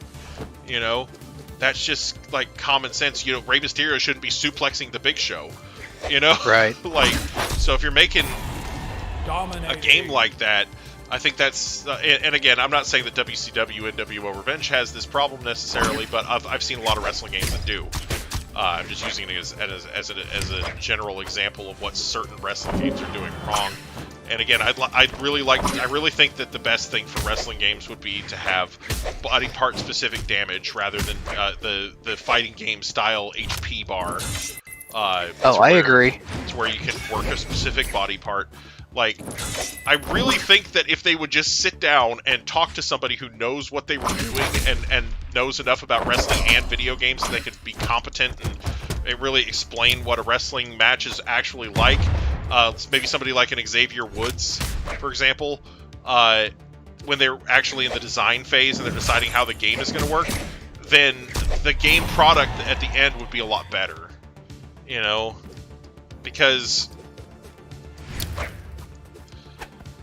I think... Well, the Aki engine, which is what that game engine is called, was actually used for at least 2 different games in Japan based on Japan wrestling before they decided to put on the WCW or even WWF engine license onto it. And that's part of the reason why it got so much acclaim. Right. Because it was from it was basically an established engine that was really popular in Japan. And a few times I remember playing it, and I hardly knew how to play it. Right. It didn't just have your standard, an odd-looking health bar. It was a very deep stamina system. Yeah, and I did see that there was like some sort of a stamina system, but like, you know, one of the problems that I had was when my opponent's stamina was low, like I was pushing every button I could think of and it wouldn't pin him. You know, like I don't think you should have to do complicated Mortal Kombat style button combinations to pin somebody in a wrestling game. I really don't. And you know, it's just. I think it should be as simple as walk up and honestly, even if you had like a prompt on screen that's push this button to pin them, that would be fine. You know, just, you know, if you have their health bar down, it should be trying to guide you into finishing the match. Like, it shouldn't be trying to prolong the shit. You know. But yeah, the thing with somebody being able to interfere in your match just willy-nilly and, you know, and not get in trouble for it, that pissed me off. You know, it's like, I didn't choose any special rule sets for that match that would allow that sort of shit. You know, it was really kind of annoying as fuck. You know? Yeah, I would chalk that up to being the video game being a video game about it. Right, and again, like, you know... Brawl. You know, I really wish that more video game developers that design these things would actually watch a wrestling match and, you know, like... and ask questions about what they're seeing so that they get it right, rather than, you know, like, ask questions about the rules to people who know what the hell they're talking about, rather than just guessing based on, like, 1 or 2 matches that they saw. Oh, I saw this match and somebody jumped in and interfered, so we should have that as a mechanic where that can happen anytime. And you know, and they just stay there forever. They don't just run into the ring while the referee's out. And, like, I really like the newer wrestling games that have a referee in the ring. You know? I would beat the shit out of the referee. You know? I once had a character idea for a somewhat demented referee, where whenever someone would take a table or a chair and bust it, that he would take a giant Band-Aid over and try to put it together. Someone got split open and bleeding everywhere. They would they focused on giving the chair medical attention instead of the wrestler. Exactly. Fuck.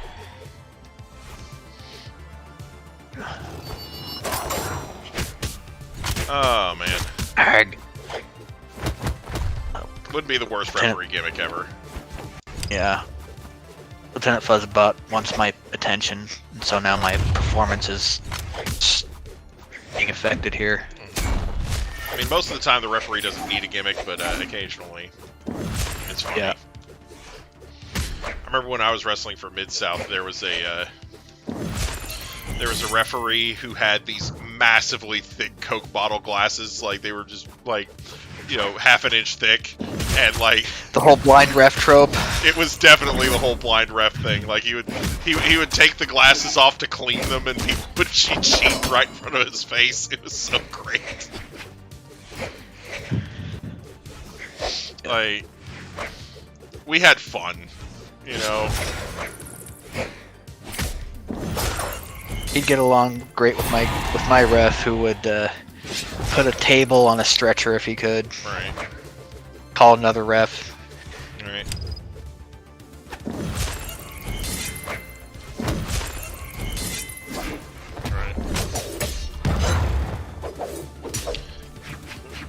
He could have his own personal trainer for the tables. Yeah. Come on. Oh, I can just imagine, for example, so if the Dudley Boys were to put someone through the table, and the person being put through the table had to be, you know, really out. Yeah. And they call for EMTs, they stop the match, and the EMTs and the other ref put the pieces of the table on the stretcher and cart it away. And they cart that away instead of whoever's knocked out. Right. That's the kind of goofiness that would have only sold in the 90s, maybe early 2000s. I don't know. I think there would be a place for that today. I think wrestling has in some ways kind of devolved a little bit. So yeah, I remember when I used to say, I think it'd be cool if they just used regular sounding names as wrestler names. Yeah. I'm sorry I said that. Yeah, well, and that's the thing. It's only cool when not that many people are doing it. When everybody's doing it, then it's just normal and annoying, you know? Yeah. Like, it's like, yeah, back in the day, it was all, the 80s, it was all, like, gimmick names, like, the Butcher and the Mauler and all this shit. And now it's... The Undertaker. Yeah, and now it's, Mankind. John this, and James that, and, Henry this, and, like, Roman that, and,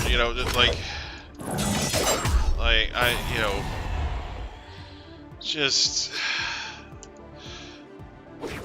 Like, when you got, like, 3 guys in the match and they're all named John, maybe there's something that needs to be done about it, Yeah. It starts to all seem samey after a while. It's like, get some different stuff going on. I might actually eke out a win tonight. Oh, really? Dang. Yep. Who are we gonna beat?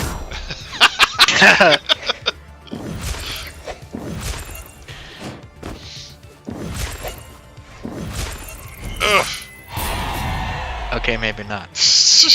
I mean, you still have me by quite a ways. Oh, there's plenty of room for me to screw up again. Always.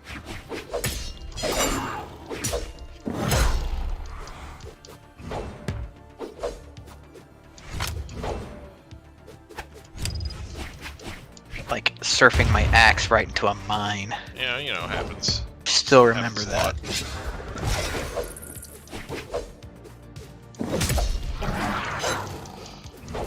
Oh God! You Castlevania reject. Yes! Player 1 wins. Yay, go me! Room for rent, 100 square feet, Demon Lord included.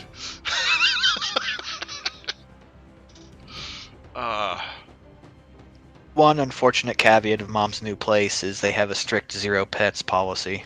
Well, she has 0 pets currently, so that's not tremendously terrible. I know she might be a little lonely, especially with you gone, but... Yeah. Full car. But, you know. Well, the thing is, I think she kind of technically killed Queen Lint for brains. Yeah, well... The cat was constantly whining at her food dish, and my mom was constantly giving her way too many treats. And it got to the point where the cat wouldn't eat food unless it had tons of treats in it. 2, 1, brawl. So it was like the equivalent of my mom feeding her candy bars with every meal, inside of every meal. Right. And it's like, no wonder the cat became diabetic and had to be put down probably early. Right.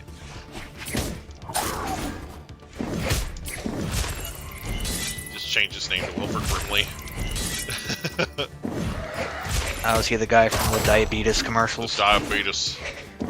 I'm Wilford Brimley, and I have diabetes. Ow!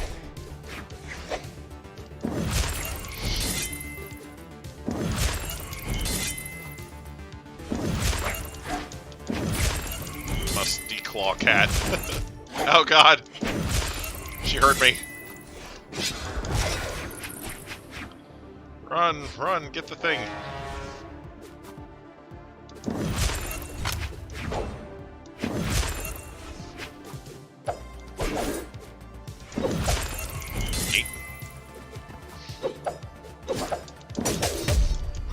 Oh no!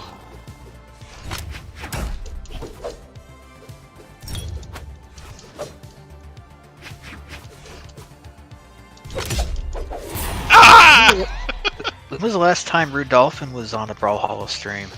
It's been a while. He said his internet connection is doo-doo, so he keeps talking about how he's supposed to be getting some money, so eventually when he does, I'm sure he'll get a better PC/internet situation. Well, the thing is, I seem to hear him almost every Sunday night. Yeah, he does show up to Minecraft, but I don't know. I think he's playing that on console rather than on a PC, because on Brawlhalla he plays on PC. Ah. So. I don't know, maybe I'm overthinking things, but sometimes I think I'm driving some of your audience away. Yeah, you know. And I don't want to be doing that. I mean, this is my one time I get to hang out with you once a week. Talk about life. Right.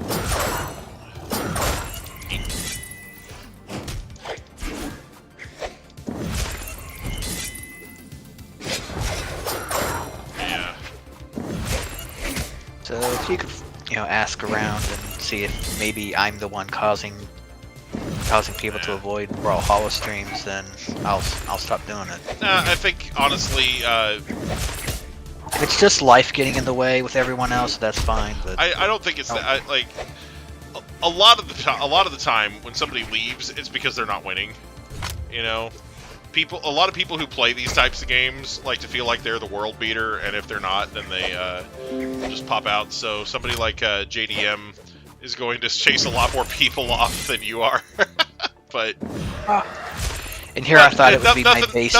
Nothing bad on JDM. He's just good at the game. So he's not intentionally like chasing people away. It's just that nobody likes getting their ass kicked over and over again. I don't like it. It's just that I don't care as much. Like but a lot of people that play this game are very invested in it. Like they're like, oh my gosh, I gotta keep my win ratio up. Gotta snooze these updates. My computer likes to remind me to update at the dumbest times. It's like, oh, you're in the middle of a live stream. Would you like to update? No. Why would you think that? Why? Why? On what planet do I update my computer in the middle of a live stream? What? No. It's like, I mean, are you sure you don't want to restart right now in the middle of a live stream? It's like, could you maybe have a little bit of context sensitivity in there? Like, shit. You know, maybe ask when I finish the live stream. It's like, oh, hey, we noticed you just finished streaming. Do you want to update? Wouldn't that be nice? You know? Well, I just wish that when Windows updated, it wouldn't make me have to reset a whole bunch of settings and reconfigure things over and over again. Case in point, I've got like a dozen programs that boot up along with everything else when I boot up the computer from a cold boot. And on 9 different occasions, I've since given up. On 9 different occasions, I had my computer set to not load those programs all automatically. Yeah. And lo and behold, the very next day or the next week, Windows Update happens, and those programs are all booting up right with the cold boot every single time again. So I just friggin' gave up. Yeah. It is annoying. Like a lot of I used to have to update my OBS settings every freaking time, and that was annoying. Like, I'd have to go back in and change all my shit around in OBS. Now it only happens if the computer gets, like, forcibly turned off, like if there's a power outage or something. And those aren't fun. They are definitely not. But yeah, so it's better now.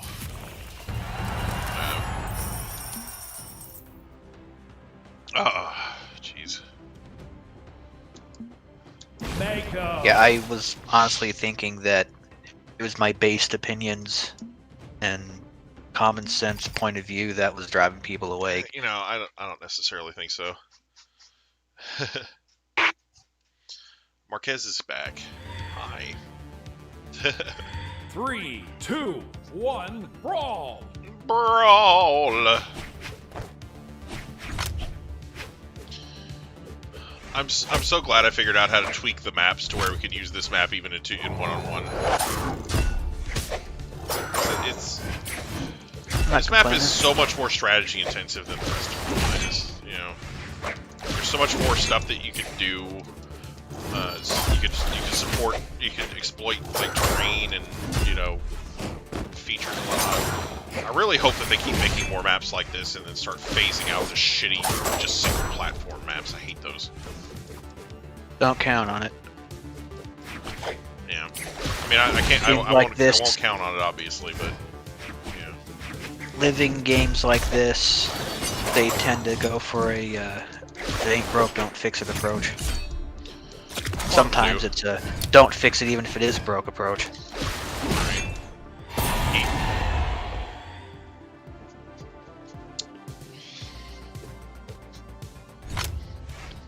Mako just standing there looking like Cloud Strife. Oh, shit, my sword. Okay, go. Aha! Okay. I should probably have something better dragging her back to the thing besides the mammoth fanboy. So doubtless you've heard about the whole game stonk thing, right? Yes! I don't even have crocodile tears for the investor companies and so on and so forth, because you may or may not remember this. I had that windfall from a certain situation like 16 years ago, and I went to a bank, asked for advice to go talk to a broker, because, you know, with my insights, I just knew from following the industry all my life that Nintendo was going to pull something big within the following console generation, and I wanted to get some stock in the company. And some dillweed comes out, tries to get me to buy some garbage stocks and derivatives and junk. I'm like, dude, if I'm going to hire you to be my broker, you're going to help me buy the stocks I want to buy. And he kept pressuring me. I said, you know what? Screw it. And some things in life happened.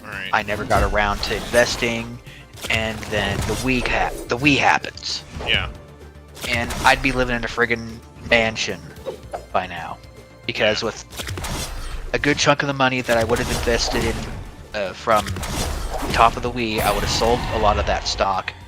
And then when Nintendo was in the throes of the Wii U, I would have invested when it was low then. Yeah. And then I'd be selling like any day now because the Switch is hotter than, you know, the Wii, technically. Yeah. So yeah, no big boy gambling for me because they thought I was an exploitable plebeian. Yeah, rather than hiring a broker to do that type of stuff, you want to do that online. Like, that's the... Yeah, but I didn't even have a computer at that moment. Yeah.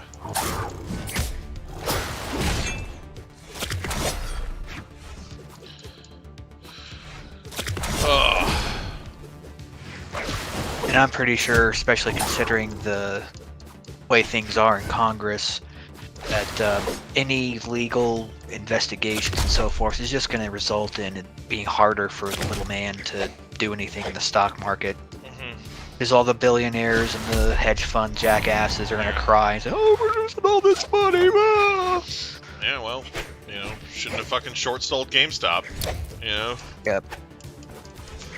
And the thing is, I don't see how what they're doing is any different than what that jackass on Mad Money does every fucking week. Because he has this, he has one of these stock market guru shows where he basically tells people how to play the market. And it's like, of course the stock's going to do what you say it's going to do because everybody's listening to, like most of the people watching are doing what you tell them to. All right, see you later, little Anthrax. So like, it's like George Carlin. That guy has millions of viewers every week, and he tells them, "Oh, this stock's going to be hot, buy it." And so they all buy it, and surprise, surprise, the fucking stock price goes up. You know, it's like George Carlin would always say, "It's a big club, and you're not in it." Well, and again, it's just something where I don't see how that's any different than a bunch of guys on Reddit doing the same thing. Says, "Hey, we should buy GameStop stock because of this," and it's like, "Oh, cool, yeah, great idea." You know, like, you know, I agree, but it's different standards. Thing, you know, yeah, it's different standards. If you're part of the big club, if you're in with the in crowd and the powerful elites of society, you can get away with murder. We hang the petty thieves, but elect the greatest ones to office. Pretty much. But yeah, no, I'm it's fun watching these Wall Street guys whine like babies. And the thing is, there's companies that are in trouble now because of trying to stop people from selling the GameStop stock or from trading in the GameStop stock. Robin Hood acting like it's the sheriff of Nottingham. Right. They're like, oh, we're gonna stop everybody from doing anything with GameStop stock. Really? Well, because you know, not for nothing, but that's kind of the SEC is gonna come down on them. Yeah, it's kind of a breach of ethics, and give them a slap on the wrist, probably. Well, the thing is, there's a class action suit against them too. Yep. So that's gonna probably hold more weight. Like, because basically people could prove that they were harmed by not being able to sell before everybody else sold off, you know. So not looking good for them, Chief. Not looking good. You know.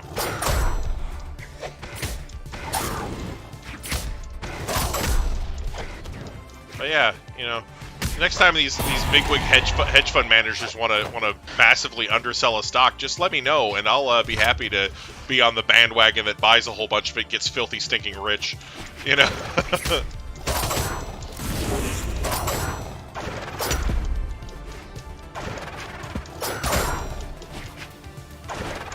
This is probably just my inner 8-year-old talking, but it just blows my mind that someone can make a living out of buying and selling illusory slivers of a company. Right. And my dad did that for a while. Job. Yeah, I heard it didn't turn out too great. Eventually, in the end, it didn't. But like while he was doing it, it was going really well. Like, but basically, my dad did not know when to quit. Like and you know, just like with regular gambling, you have to know when to get out. You know, and the time to get out is before you lose everything, you know. And a lot of people have this thing where they, you know, kind of follow good money with bad, or feel like, oh well, you know, I have to I have to keep this stock until it goes back up, or you know, so that I can recoup my losses. When it's really like, no, you should sell while it's still relatively high, and then when it starts going back up later, you could buy back in. You know, but you know, but they're like, oh, but what if it goes back up right after I sell it? And it's like, well, then you lose out. But you know, that's why it's riskier than, you know, that's why it's riskier than a savings account. You know. Yeah. But you get more reward out of it too. It's high risk, high reward. You know, you can make a lot more gains over the short term than you can with just a regular savings. You know. Yeah, the only period of my life when I went to casino on a regular basis is when they had a guys' night. They'd give you $10 in free credit, and I'd always manage to turn that into $10 in cash. Yeah. And after I got that $10 in cash, I quit. Yeah. Buy me a cheap game at the store and call it a night.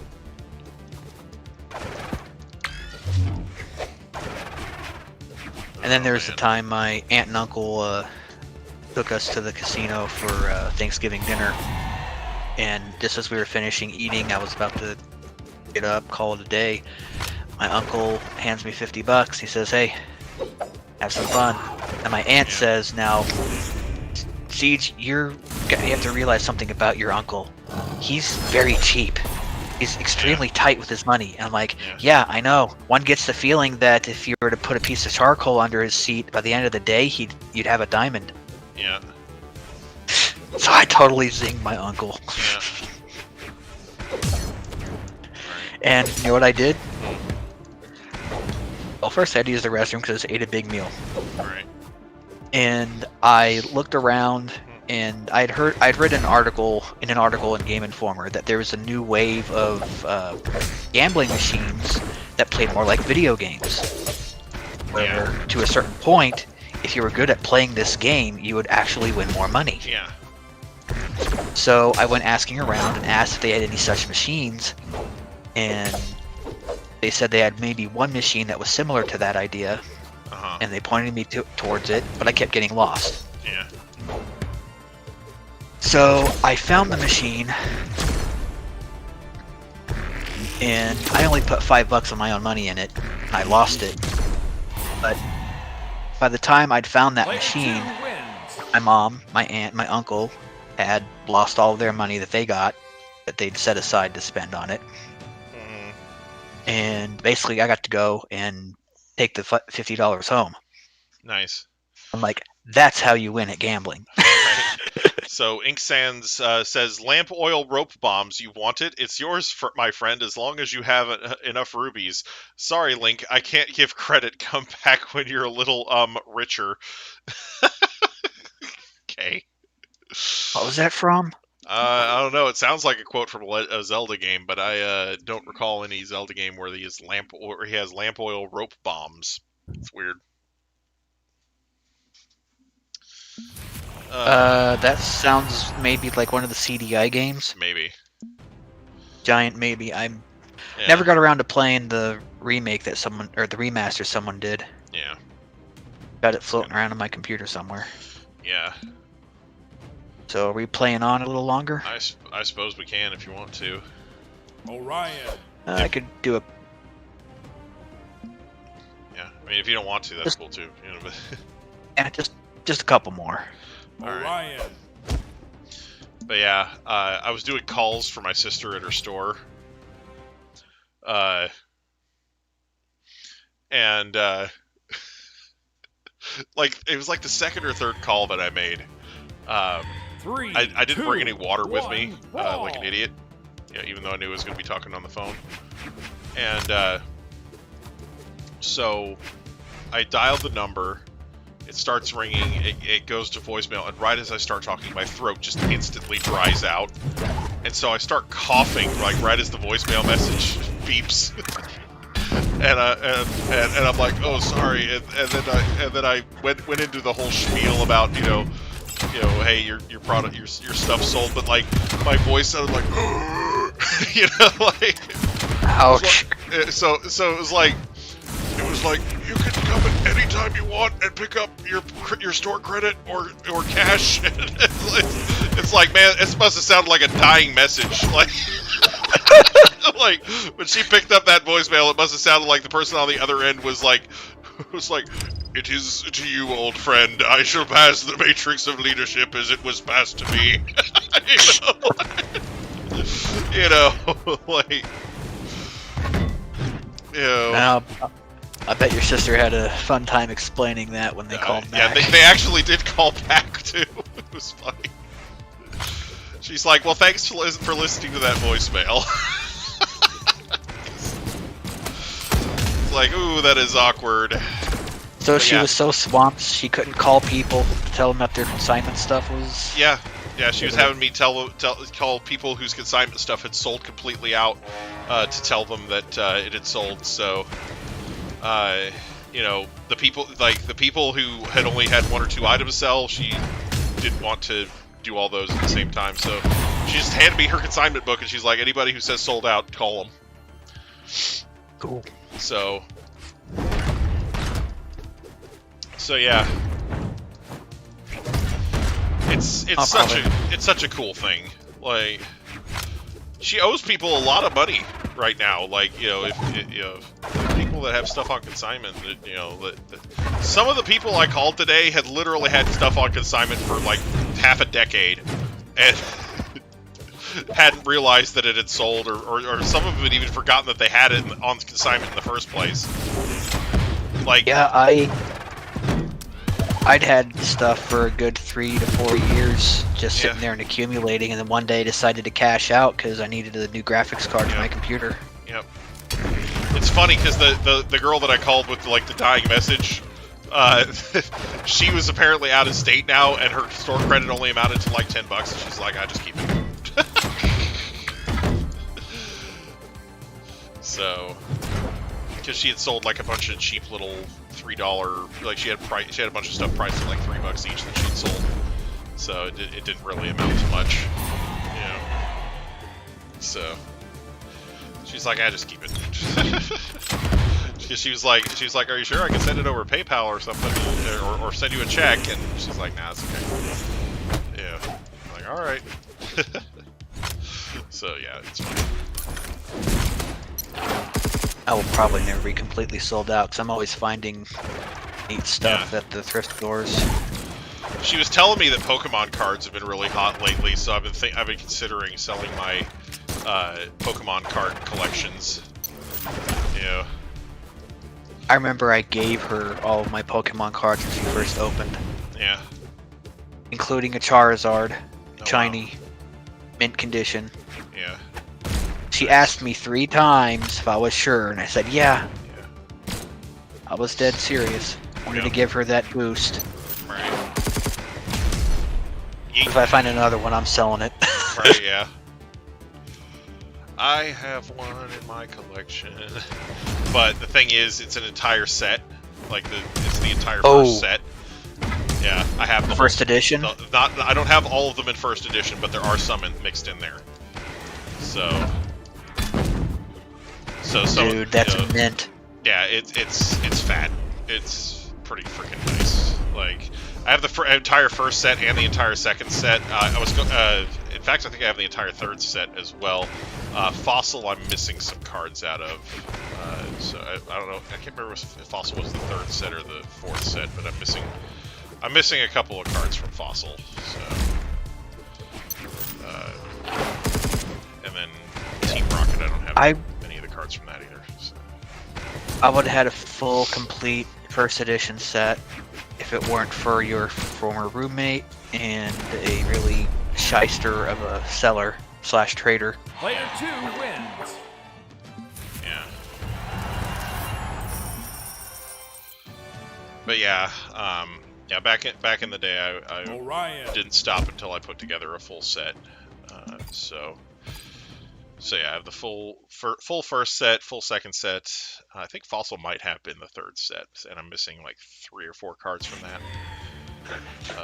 But that's it. And I'm not sure if I'm actually missing them or if I put them in decks. So have to check.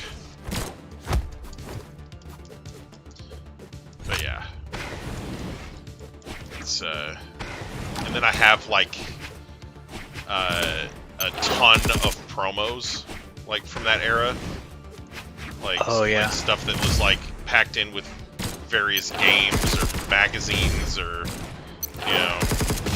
the E3 Nintendo Power Pikachu. I think so, actually. Like I have I think I have promo cards 1 through 10 or something like that, like all of them, and then after that it starts to get a little spottier, because the methods for getting them started to vary a lot more,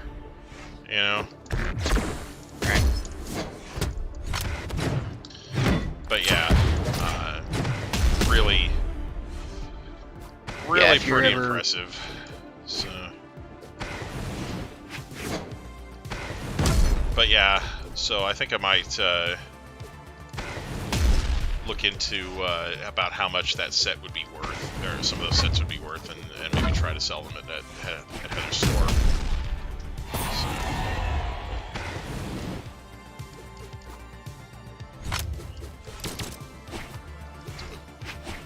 But yeah. And I think my biggest semi-recent, well, not recent, but since the massive amount that I took that one time, my other biggest haul from consignment was the dollar store had a bunch of One Punch Man keychain or whatever they were called, backpack hangers, and I bought them out. Yeah, and honestly, that was something that was really good for me on consignment too. Is back when because Yokai Watch was the products for that were famously overproduced. Like they produced way too much to meet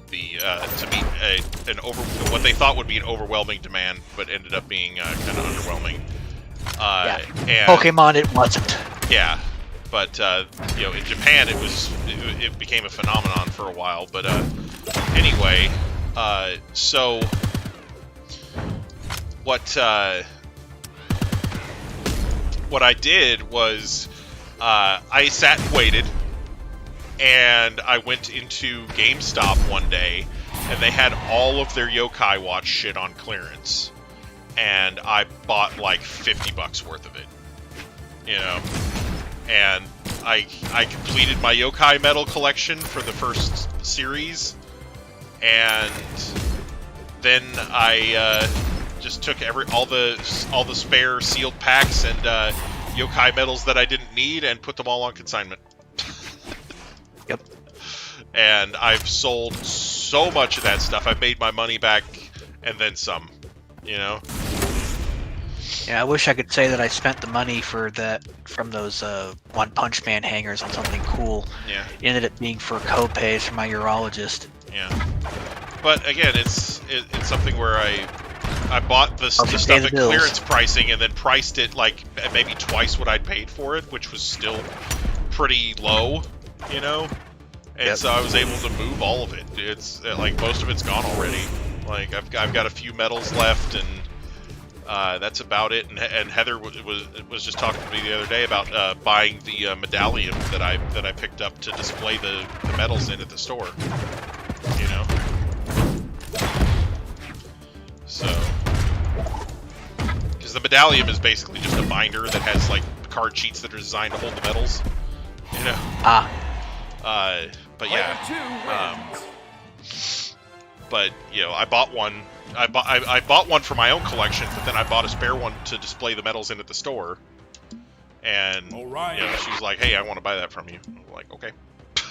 So, because there's barely any cards left in it, like there's barely any medals and whatnot left in it, so it's like, yeah, why not? Cool.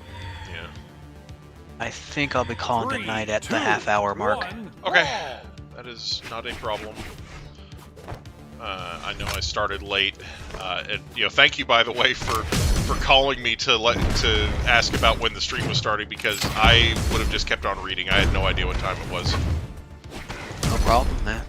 I was reading the latest if volume. You want, latest volume of what? The latest volume of Ascendance of a Bookworm, which just street dated today. So sweet. Yeah, it's like my favorite well, thing. If you want, I can make it a regular thing to call you at about 10 o'clock each night if you're not already streaming. Yeah, that'd be cool. Like just make sure you check and see if I'm streaming first, so you're not calling during the stream. But right. I don't always have my phone with me while I'm streaming anyway, so. Right now, of course, for the next few weeks, that may be a bit spotty, as well as my availability for this. Right. Because relocation of the Mother Siege. Yeah. Well, like over the next 2 days, I'm probably gonna be getting off work at 10, so. So the stream will be starting later.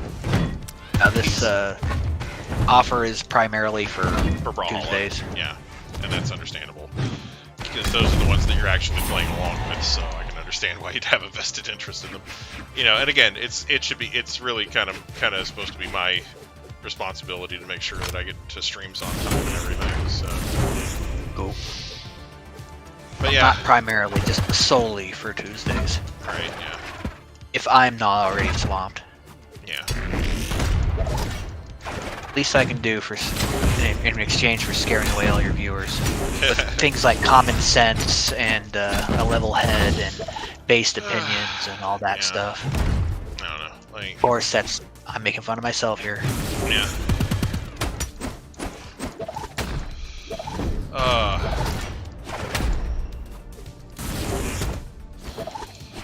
Oh, I watched that Will Smith movie, Gemini Man. Yeah. It's really good. Yeah. It once again shows that Will Smith is a decent actor. Yeah. Yeah, I've always thought he was a decent actor. Like, yeah. There's this episode of Fresh Prince that I never saw back in the day, and I saw the clip. Basically, he reunites with his dad, and his dad is basically a dirtbag, deadbeat, and he gets emotional, and he says, "Why doesn't he want me, Uncle Phil?" You just see him crying, and it hits you right in the feels. Right. Landed Walk is back. Hi, Landed Walk. Oh God. But yeah, dude had range even back then, so I'm glad that he got a chance to show it again.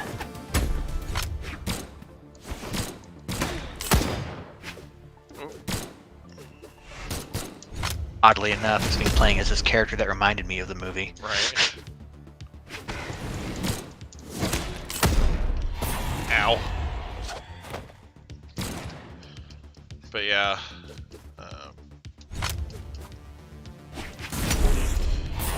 But yeah, I've been waiting for this volume of Bookworm for months, so I'm so happy to finally have it in hand. Like, Ooh. Yeah.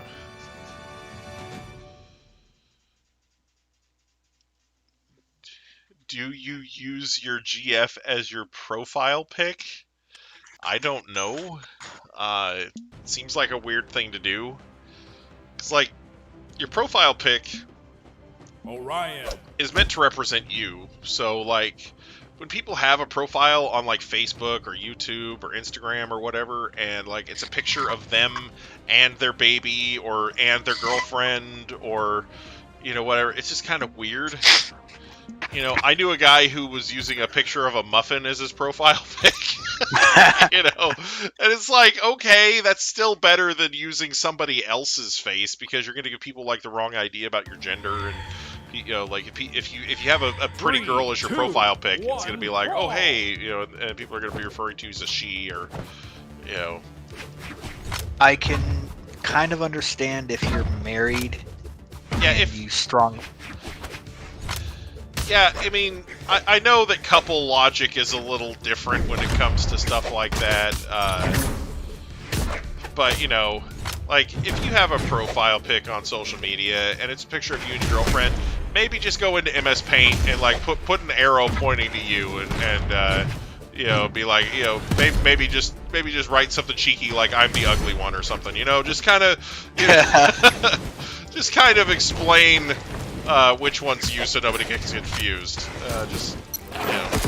Maybe that wouldn't work so well with YouTube, but on Facebook it'd probably be okay.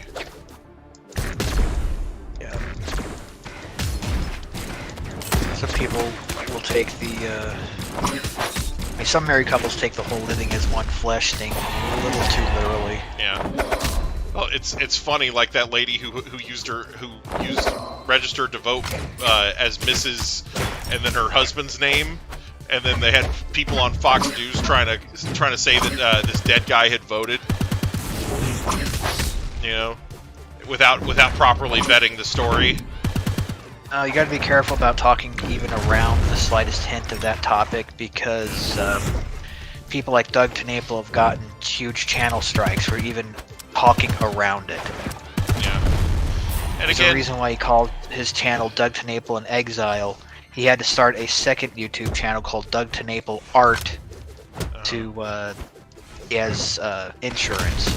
Right. So, just fair warning. Well, not a topic you want to discuss on your channel. Here's the thing on that is what they get strikes for is spreading false information. You know, so when somebody comes on here and gets in my YouTube chat, gets in my voice chat, and starts talking about how the election was stolen by lizard-eating baby cannibals or something, you know, like, or you know, whatever. It's, you know, that's the type of stuff that can get you in trouble. Like when that type of information is presented as fact with nobody refuting it or anything like that, you know. Well, the thing is, it doesn't seem to matter, because he would only be talking about articles that are dancing around the issue. Yeah. And he still got struck, so it doesn't matter. It does depend on context a little bit. Before you get a strike for something like that, there is supposed to be somebody reviewing it. I know it doesn't always happen, but there is supposed to be somebody reviewing it for context. But again, with COVID, some of that shit's gone out the window, because they have more bots doing stuff and less people actually working. You know, even though they can technically have them work from home. You know, I was watching a special about Silicon Valley and how a lot of these companies are no longer anchored to California by Silicon Valley because of COVID-19 proving that this virtual networking type stuff is possible. Right. You know, like, because a lot of the time, the reason that people stayed near Silicon Valley is because there were investors living there, and they'd be like, oh, I only invest within 15 miles. You know, like, so they had, because they wanted to sit on board meetings. You know? So if they're investing a huge amount of capital in your company, they want to be able to sit in on the board meeting to talk about how it's going. So so these people would oh, you got a Paildramon in Digimon Tamers Reborn. Congrats, Kale. God, how fun this character was. Yeah. So like I said, these once COVID-19 happened and the virtual meetings started to become more commonplace, now it doesn't matter where the CEO lives and where everybody lives, because the meetings are all done virtually anyway. So the investor can still be at every meeting, or get the minutes of the meeting on video, and they don't have to live within 15 minutes. You know, you need to know how to get Imperial Dramon.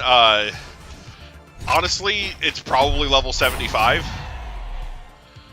Because Imperial Dramon is Paildramon's Canon Mega. So. Oh wow! I just got a trophy. Nice. Let's see. Oh, I reached account level 40. It was a benchmark. Ah. Yeah, I just hit 42 a little while ago. So. Oh man. Okay. Orion. It has 12 evolutions. Yeah, so on something like that, like I said, 75 is probably the requirements for Imperial Dramon, but you're probably going to have to make sure of what all the other evolutions are so you can avoid them. I had the same problem with Gatomon last night on Digimonday. I was trying to get Gatomon, and I accidentally evolved it into the thing, into the evolution for number of wins. Like it's like you had to get 30 wins to evolve it into Huckmon or some crap, or Bao Huckmon or whatever the dang thing's name was. So I ended up evolving into that dumb piece of crap. 1, brawl! Instead of the Gatomon that I wanted. So after that, like, I ended up evolving it into Rise Greymon, because that was one of the 2 evolutions that thing had. So I turned it into Rise Greymon, and then I turned Rise Greymon into Victory Greymon, and Victory Greymon's sweet as fuck. So... Alright, this is my last match. Your last match? Alright. Figure one more for the road since I hit 40. Yeah, lordy lordy. Oh god, no. They're trying to kill all the pink things. It's not in the guide. So when you look up the Digipedia thing, does it not have Imperial Dramon silhouette there? It's possible that it might be like an item evolution or something, but I'm not sure. I don't see why it would be. But, you know, some of the stuff for this game they just did weird. Like making it so where you have to have an item to get a burst mode. And then never giving me the quest for that item. Ever. Ever. Ever. Yeah, as awesome as the whole increase of work from home possibilities is, I'm one of those old-fashioned kind of guys that it's like, I couldn't possibly work from home unless I actually lived in a house that had a separate office where I could do that. Yeah. But, you know, I live in kind of a closet of an apartment. Yeah, and well, that's kind of the situation I'm in, is that now I have a space that I use just for this, you know, it's like my YouTube area, you know, so...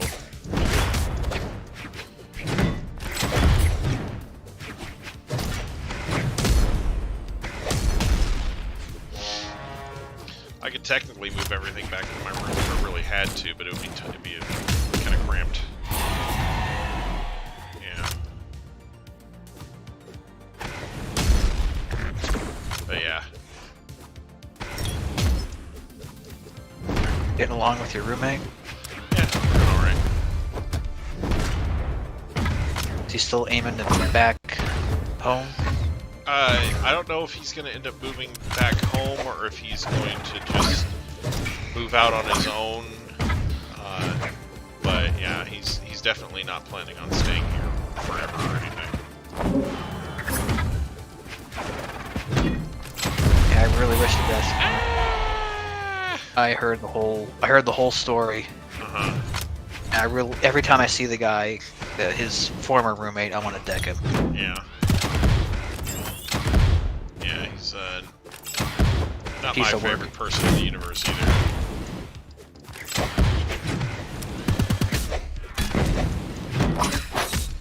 I gave him a ride once, and ever since, it's like at least once a week he'll send me a message asking me, "Hey, what's up? How's it going?" Because I know he's trying to bum a ride. Yeah. Jeez.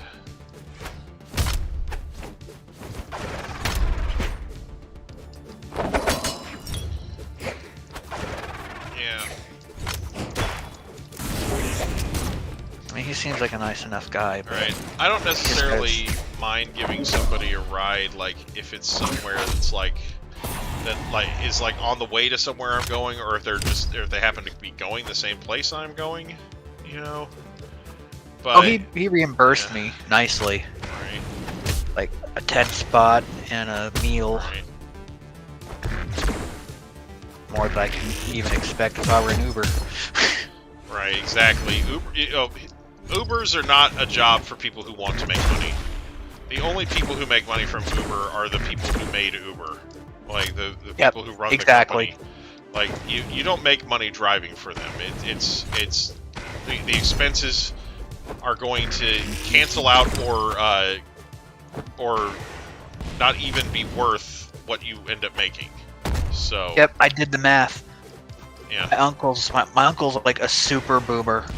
He said, "No, you can use your card." This is back before my Buick died. He said, "Oh, you can use a card to be an Uber or a Lyft driver." I'm like, dude, I did the math, and I'd make maybe $1 an hour after expenses. Yeah, my former roommate worked as an Uber driver for about a year, and then it came to tax time, and he went and Player 3 he went and went to the tax office, for the tax prep professional or whatever, and he gave them all of his, he told them all of his earnings and everything, and then he went through all of his expenses, the fuel and the car repairs and all the other things that were used to maintain the car to keep it running so that he could do Uber, and they were like, "Okay, you broke even." Yep, and So- he quit that quasi-management position at the call center, right? Yeah, To yeah. do that he quit. full-time? He quit because they had gotten rid of me, and without me being there, it wasn't as fun anymore. So he was like, I'm gonna quit this and do Uber full time, and so he did that for a while, and it was not it did not make him a lot of money. He ended up. I ended up having to cover a lot of the expenses while he was driving for Uber, and it was not a good time for me either. So yeah, he paid me back eventually, but it was not cool because I had just lost my job. I had some savings, and they got eaten through twice as fast because he wasn't contributing. So because Uber was not paying enough for him to do anything. So. But then the glorious call center was having trouble paying him too. I don't know. That's what I remember him saying. I don't know what the deal was with that, but it was just. I mean, considering how scummy that place was in general. It was a pretty scummy place in general. Let's be honest. Anyway. Yeah. But yeah, Landed Walk. I think this is probably. Oh, you have to go to bed. Okay, yeah. I was gonna say this is probably gonna be the end of the stream anyway. Yep. So yeah. Good night, everybody. I do appreciate everybody coming by. Thanks to everybody who stopped by. Thanks to everybody who played with me. Thanks to everybody who watched. We'll be doing this again next Tuesday, hopefully a little earlier next week. We'll see how things go. I'll try to keep him in line. Yeah, I do hope to see everybody then. We'll be doing Pokemon Sword tomorrow, and of course, as always, I hope everybody has a great day. Bye-bye. Who's responsible for this? It's me, Austin! Oh, son of a bitch! What? It's me, Austin! It was me all along, Austin! Well, my job's done. That made water come out my eyes.